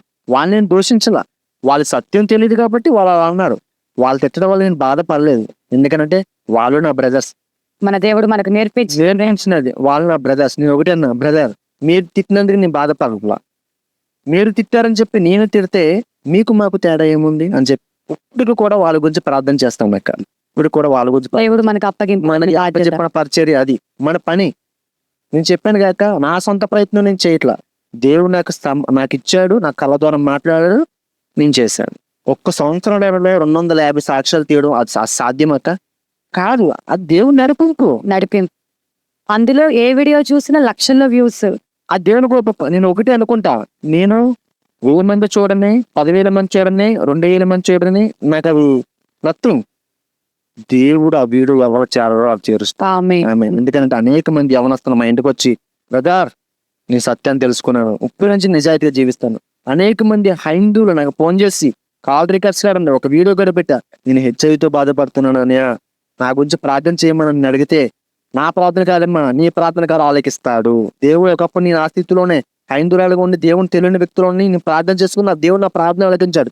నీ ప్రార్థన కాదు ఆలకిస్తాడు, నువ్వు ప్రార్థన చేయని చెప్పాడు. 1 నెల రూపే హెచ్ఐవి నెగిటివ్ రావడం చాలా కష్టం. పాజిటివ్ వచ్చిన వ్యక్తి హెచ్ఐవి నెగిటివ్ వచ్చింది, నాకు మెసేజ్ పెట్టింది, ఆ మెసేజ్ కూడా నేను వీడియో పెట్టాను అనమాట. దేవుడు దేవునికే సాత్వం. మన దేవుడు అద్భుతాలు చేసే దేవుడు. అవునక్క. ఈ పరిచర్యలో మరి మీ భార్య సహకరిస్తూ ఉన్నారా? ఇది ఏంటనక్క, నేను చెప్పాను కదా తప్పుపోయానని చెప్పాను కదా, మాది లవ్ మ్యారేజ్. ఆల్రెడీ మా భార్యకు మొదటి పెళ్ళయింది. తర్వాత ఏంటంటే నేను ఇష్టపడడం అంటే తనకి ఇష్టపడిన తర్వాత మా పేరెంట్స్ ఒప్పుకోలే, కానీ తనకి మాట ఇచ్చా నేనేం చేసుకుంటానని చెప్పి తను నేను చేసుకున్నాను. వ్యతిరేకలు వచ్చినవి, కుటుంబంలో ఒప్పుకోలేదు, ఎవరు ఒప్పుకోలు చేసుకున్న తర్వాత తల్లిదండ్రులు చేసుకున్నారు. కానీ నాకన్నా ఎక్కువ ఫస్ట్ ఆవిడ హైందువురాలు, ఒక నాగమ్మ భక్తురాలు. ప్రతి వారం ఆవిడ ఉపవాస ప్రార్థనలో, కానీ ఇప్పుడు నాకన్నా ఎక్కువ ప్రార్థన చేయగలదు. నేను ఇలా ఉన్నానంటే కేవలం ఆవిడ ప్రార్థన వల్లే. బ్యాక్ సపోర్ట్ జరుగుతుంది. నేను చెప్తే నాకు రోజుకు 100 కాల్స్ కలిగినే వస్తాయి. ఒక్కోసారి నాకు సిగ్నల్ అన్నది పైకి వెళ్తా, ఎవరు ఎంతసేపు మాట్లాడేవేంటి, పైకి వెళ్ళిపోయావేంటి. ఇప్పుడు వెనక కూడా ఏ మాట మా భార్య అనలా. ఒకవేళ మా భార్య ఈ పూనకాలు చూసినప్పుడు ఎవరో ఎక్కడికి వెళ్ళావు ఎందుకు మాట్లాడామని అంటే నాకు సపోర్ట్ లేకపోతే చేయలేరు. చేయలేంటారు. వరకు కూడా నా భార్య ఏ విషయంలో కూడా ఇదేంటి అని అడగల. ఒక్కొక్కసారి నేను షూటింగ్కి వెళ్ళినప్పుడు 15 రోజులు వచ్చేసాను చెప్ప. ఒక్కోసారి అక్కడ సందర్భంలో లేట్ అయినప్పుడు, ఈ రోజు షూటింగ్ అవ్వదు రేపు అయితే అన్నప్పుడు కూడా సరే బావా జాగ్రత్త చూసుకుంటారు. కొంతమంది అయితే నిజమా ఎందుకన్నా ఒక రోజు అన్నారు కదా 2 రోజులు ఎందుకు ఉన్నావు, ఇటువంటి అంటే మా భార్య జీవితంలో ఒక్క సాక్ష్యం చెప్పి ముగించేస్తా. బాగా ప్రార్థన పనులకు బాగా ప్రార్థన చేస్తుంది. ఒక రోజున మా బాబుకి తొక్కొచ్చు వేటలో, మనకి ఒక తొక్కొస్తే ఎలా ఉంటది, తర్వాత 2వ రోజున ఇక్కడ తొక్కొచ్చింది. బాబు ఏడుస్తున్నాడు, ఏం తినలేకపోతున్నాడు. మా భార్య కన్నీటి ప్రార్థన. 3వ రోజున పైన పొక్కొచ్చేసి పగిలిపోతాయి చూడు నోట్లో, చీవులా కాస్తే పొక్కొచ్చి ఆగలేకపోతున్నారు, తినలేకపోతున్నారు. హాస్పిటల్ తీసుకెళ్ళాం, వచ్చాం. 4వ రోజున నాలుగు మీద పొక్కొచ్చేసి నోటు చుట్టూరు తగ్గల, మెడిసిన్ వాడిన తగ్గల. ఆ రోజు నేను విశాఖపట్నం సాక్ష్యం తీసుకుంటూ వెళ్ళాను. నైట్కి 1 గంటకి కాలింగ్ బిల్లు కొట్టాను. మా భార్య తలెత్తిగానే ఎదుట్లో ఎలా ఉంటాను, రా బావా అంటారు. ఏమైందంటే కూర్చుని అప్పుడు నాకు విషయం చెప్పింది. మా భార్య మా 2 పిల్లలు పడుకున్నారు. మా బాబు పక్కన పడుకున్నప్పుడు మా భార్య ప్రార్థన చేసుకుని పడుకుంది. పడుకున్నప్పుడు కలలో ప్రభువా నువ్వు పిలిస్తే పలికి దేవుడు అంట కదా, నువ్వు మాట్లాడే దేవుడు అంట కదా, నా పాపకి కొక్కులు తగ్గించు ప్రభు అని ప్రార్థన చేస్తుందంట. ఒక వెలుగు వచ్చిందంట. అంటే స్పష్టంగా ఒక వెలుగు వచ్చిందంట. వెలుగు వచ్చినప్పుడు మళ్ళీ అంటుందంట, ప్రభువా నువ్వు పిలిస్తే పలికి దేవుడు అంట కదా, వచ్చావు ప్రభు మా బిడ్డకి తగ్గించమంటూ. పక్కన ఒక దేవదూత మా బాబుని ఎత్తుకుని ఈ బాబుని ఆ వెలుగు చేతిలోకి ఇచ్చిందంట. ఆ వెలుగు అని మనకు తెలుసు దేవుడు. ఆ ఏసై చేతిలోకి ఇచ్చినప్పుడు ఆ ఏసై అంటున్నాడంట మా భార్యతో, నువ్వు బాధపడనోకమ్మా, ఈ నోట్లో ఉన్న ఓరింటే శుద్ధ నేను లాగివేస్తానని చెప్పి నోట్లో నోటు పెట్టి ఇలా లాగుతూ మా భార్య స్పష్టంగా చూసిందంట. మళ్ళీ ఆ బాబుని దేవదూతకి ఇస్తే ఆ దేవదూత మా భార్య పక్కన పడుకోబెట్టింది. ఇది జరిగిన కొంతసేపు కాలిన బిన్ను కొట్టాను. జరిగేటప్పుడు నేను నమ్ముకోక తెల్లారికల్లా 5 పొక్కులు 4 పొక్కులు లేవు, ఒక పొక్కు మట్టిగా ఉంది. మొదట్లో ఏ పొక్కు వచ్చిందో ఆ పొక్క మట్టిగా ఉంది. రెండో రోజున ఆ పొక్కు కూడా లేదు. మామూలుగా మెడిసిన్ ద్వారా తగ్గాలంటే నెమ్మదిగా ఒక వారం తగ్గుతుంది. ఆ సాక్ష్యం మన సంఘంలో చెప్పింది, యూట్యూబ్లో కూడా చెప్పింది ఆ సాక్ష్యం. దేవుని వరుసతో అంటే పౌనంలో అంటే ప్రతి విషయంలో కూడా మా భార్య కానీ నేను కానీ ఎప్పుడు మా పిల్లలకి ఒకటే ప్రార్థన ఇదే నేర్పుతాం. చివరిగా ఒక ప్రశ్న, మరి ఇప్పుడు ఈ పరిచర్యని మీరు కంటిన్యూ చేస్తారా? దేవుడు మీ పట్ల ఒక ప్రణాళిక కలిగి ఉన్నాడు కాబట్టి రానున్న దినాల్లో ఒకవేళ ప్రత్యక్షంగా సపోజ్ నేనున్నాను, మొదట సువార్థికురాలు అనుకున్నాను, కానీ దేవుడు కొంతకాలం తర్వాత ప్రత్యక్ష పరిచర్యకు పిలిచాడు సంఘ కాపరిగా. ఒకవేళ మీకు అలాంటి ఆలోచన, దేవుడు నడిపింపు ఉంటే పరిచర్యలోకి వెళ్ళగలరా? నేను దేవుడు కంపల్సరీగా పిలిస్తే నీ పరిచర్యకి వెళ్తాను అక్క. ఈ పరిచర్య బట్టి ఆపను. అవసరమైతే నా దాని నుంచి జీవితం తీసుకుని వేరే అబ్బాయికి అప్పచెప్పి నీ పరిచర్య స్టార్ట్ చేస్తాను తప్ప ఈ పరిచర్య ఆపను.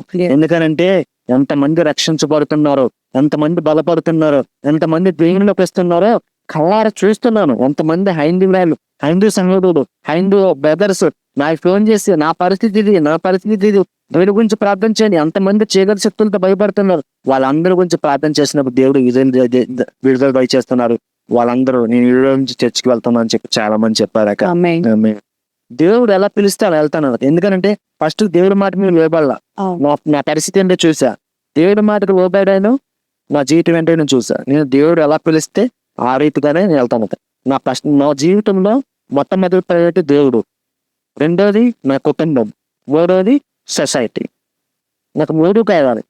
దేవుడు తర్వాత నా కుటుంబం తర్వాత సొసైటీ. ఈ 3 బ్యాలెన్స్ చేసుకుంటూ వస్తుంది అక్క నా లైఫ్ లో. దేవుడి నామానికి మహిమ కలుగును గాక. మరి చూశారు కదండి, మరి యవ్వన కాలంలో మరి సహోదరుడు జోషి గారి సాక్ష్యము. నేను ఆ యొక్క మరి ఛానల్లో చూసినప్పుడు కోటేసుకొని ఆ ఫోటో చూసుకొని, అబ్బా బ్రదర్ జోషి గారు అంటే బాగా రిచ్, లేకపోతే ఆ కుటుంబము ఇలా అని అనుకున్నాను. అయితే తను పర్సనల్ గా మేము కొన్ని మాటలు, ఇప్పుడు సమయం లేదు కాబట్టి వివరంగా ఇంకా చెప్పలేదు, కానీ మేము పర్సనల్ గా మాట్లాడుకున్నప్పుడు ఎన్ని ఆర్థిక ఇబ్బందులు గుండా వెళ్తూ ఉన్నప్పుడు మరి మీలాంటి చూచినటువంటి అనేకులు సబ్స్క్రైబర్స్ తనకి సహకరించటము, మరి కెమెరా విషయంలోనైనా లేకపోతే ల్యాప్టాప్ విషయంలో అయినా సహకరించటము, తన కుటుంబ పోషణకి కూడా ఇలా మీలాంటి వారు అనేకులు సహకరించటము. చాలా నలిగిపోతున్నారు. ఒక పక్క ఉండి అన్ని చేయట్లేదండి. ఏమి స్థితిలో కూడా దేవుడు పని చెయ్యాలని ఒక దారము కలిగి, హృదయంలో ఒక మంట కలిగి అనేక ప్రాంతాలకి ఒకవేళ సాక్ష్యం వేస్తే అమౌంట్ మరి ఇచ్చే పరిస్థితులు ఉన్నాయి ఇప్పుడున్నటువంటి దినాలలో. కానీ ఏ ఒక్క రూపాయి ఆశించకుండా, ఒకవేళ వాళ్ళు స్వతహాగా ఇస్తే సరే లేకపోతే లేదు అన్న రీతిగా మరి కష్టపడి శరీరాన్ని నలపెట్టుకొని అనేక దూర ప్రాంతాలకు వెళ్ళి మన కంటికి తెలియనటువంటి అనేక నారుమూల ప్రాంతాల్లో ఉన్న సేవకురాళ్లను మీ అందరికీ మరి పరిచయం చేస్తున్నారు బ్రదర్ జోషి గారు. అంత మాత్రమే కాదు, ఈ యొక్క సాక్ష్యం మొత్తం మీద మరి చిన్న పిల్లలు లేకపోతే యవనస్తులు ఇప్పుడు చూస్తున్న పరిస్థితుల మధ్య మరి గంజాయి బ్యాచ్ అని లేకపోతే తెలుసో తెలియకో తొందరపాటులో కొన్ని తప్పుడు నిర్ణయాలు తీసుకొని యవనస్తులు తమ జీవితాలను పాడు చేసుకుంటున్నారు. అలాంటి వారందరికీ ఈ యొక్క సాక్ష్యం ద్వారా మీకు తెలియచేసేది ఏంటి అంటే, మరి ప్రియ తల్లిదండ్రులు కూడా ఆ యొక్క పిల్లలకు సహకరించాలి. తప్పు చేశావని వారిని పక్కకు తట్టడం కాదు, కానీ అన్నిటికంటే కూడా మిన్నైనటువంటి మన దేవుడు మన పాపాలను, మన లోపాలను, మన తప్పులను క్షమించే మరి చిత్తమనస్సు కలిగినటువంటి దేవుడు.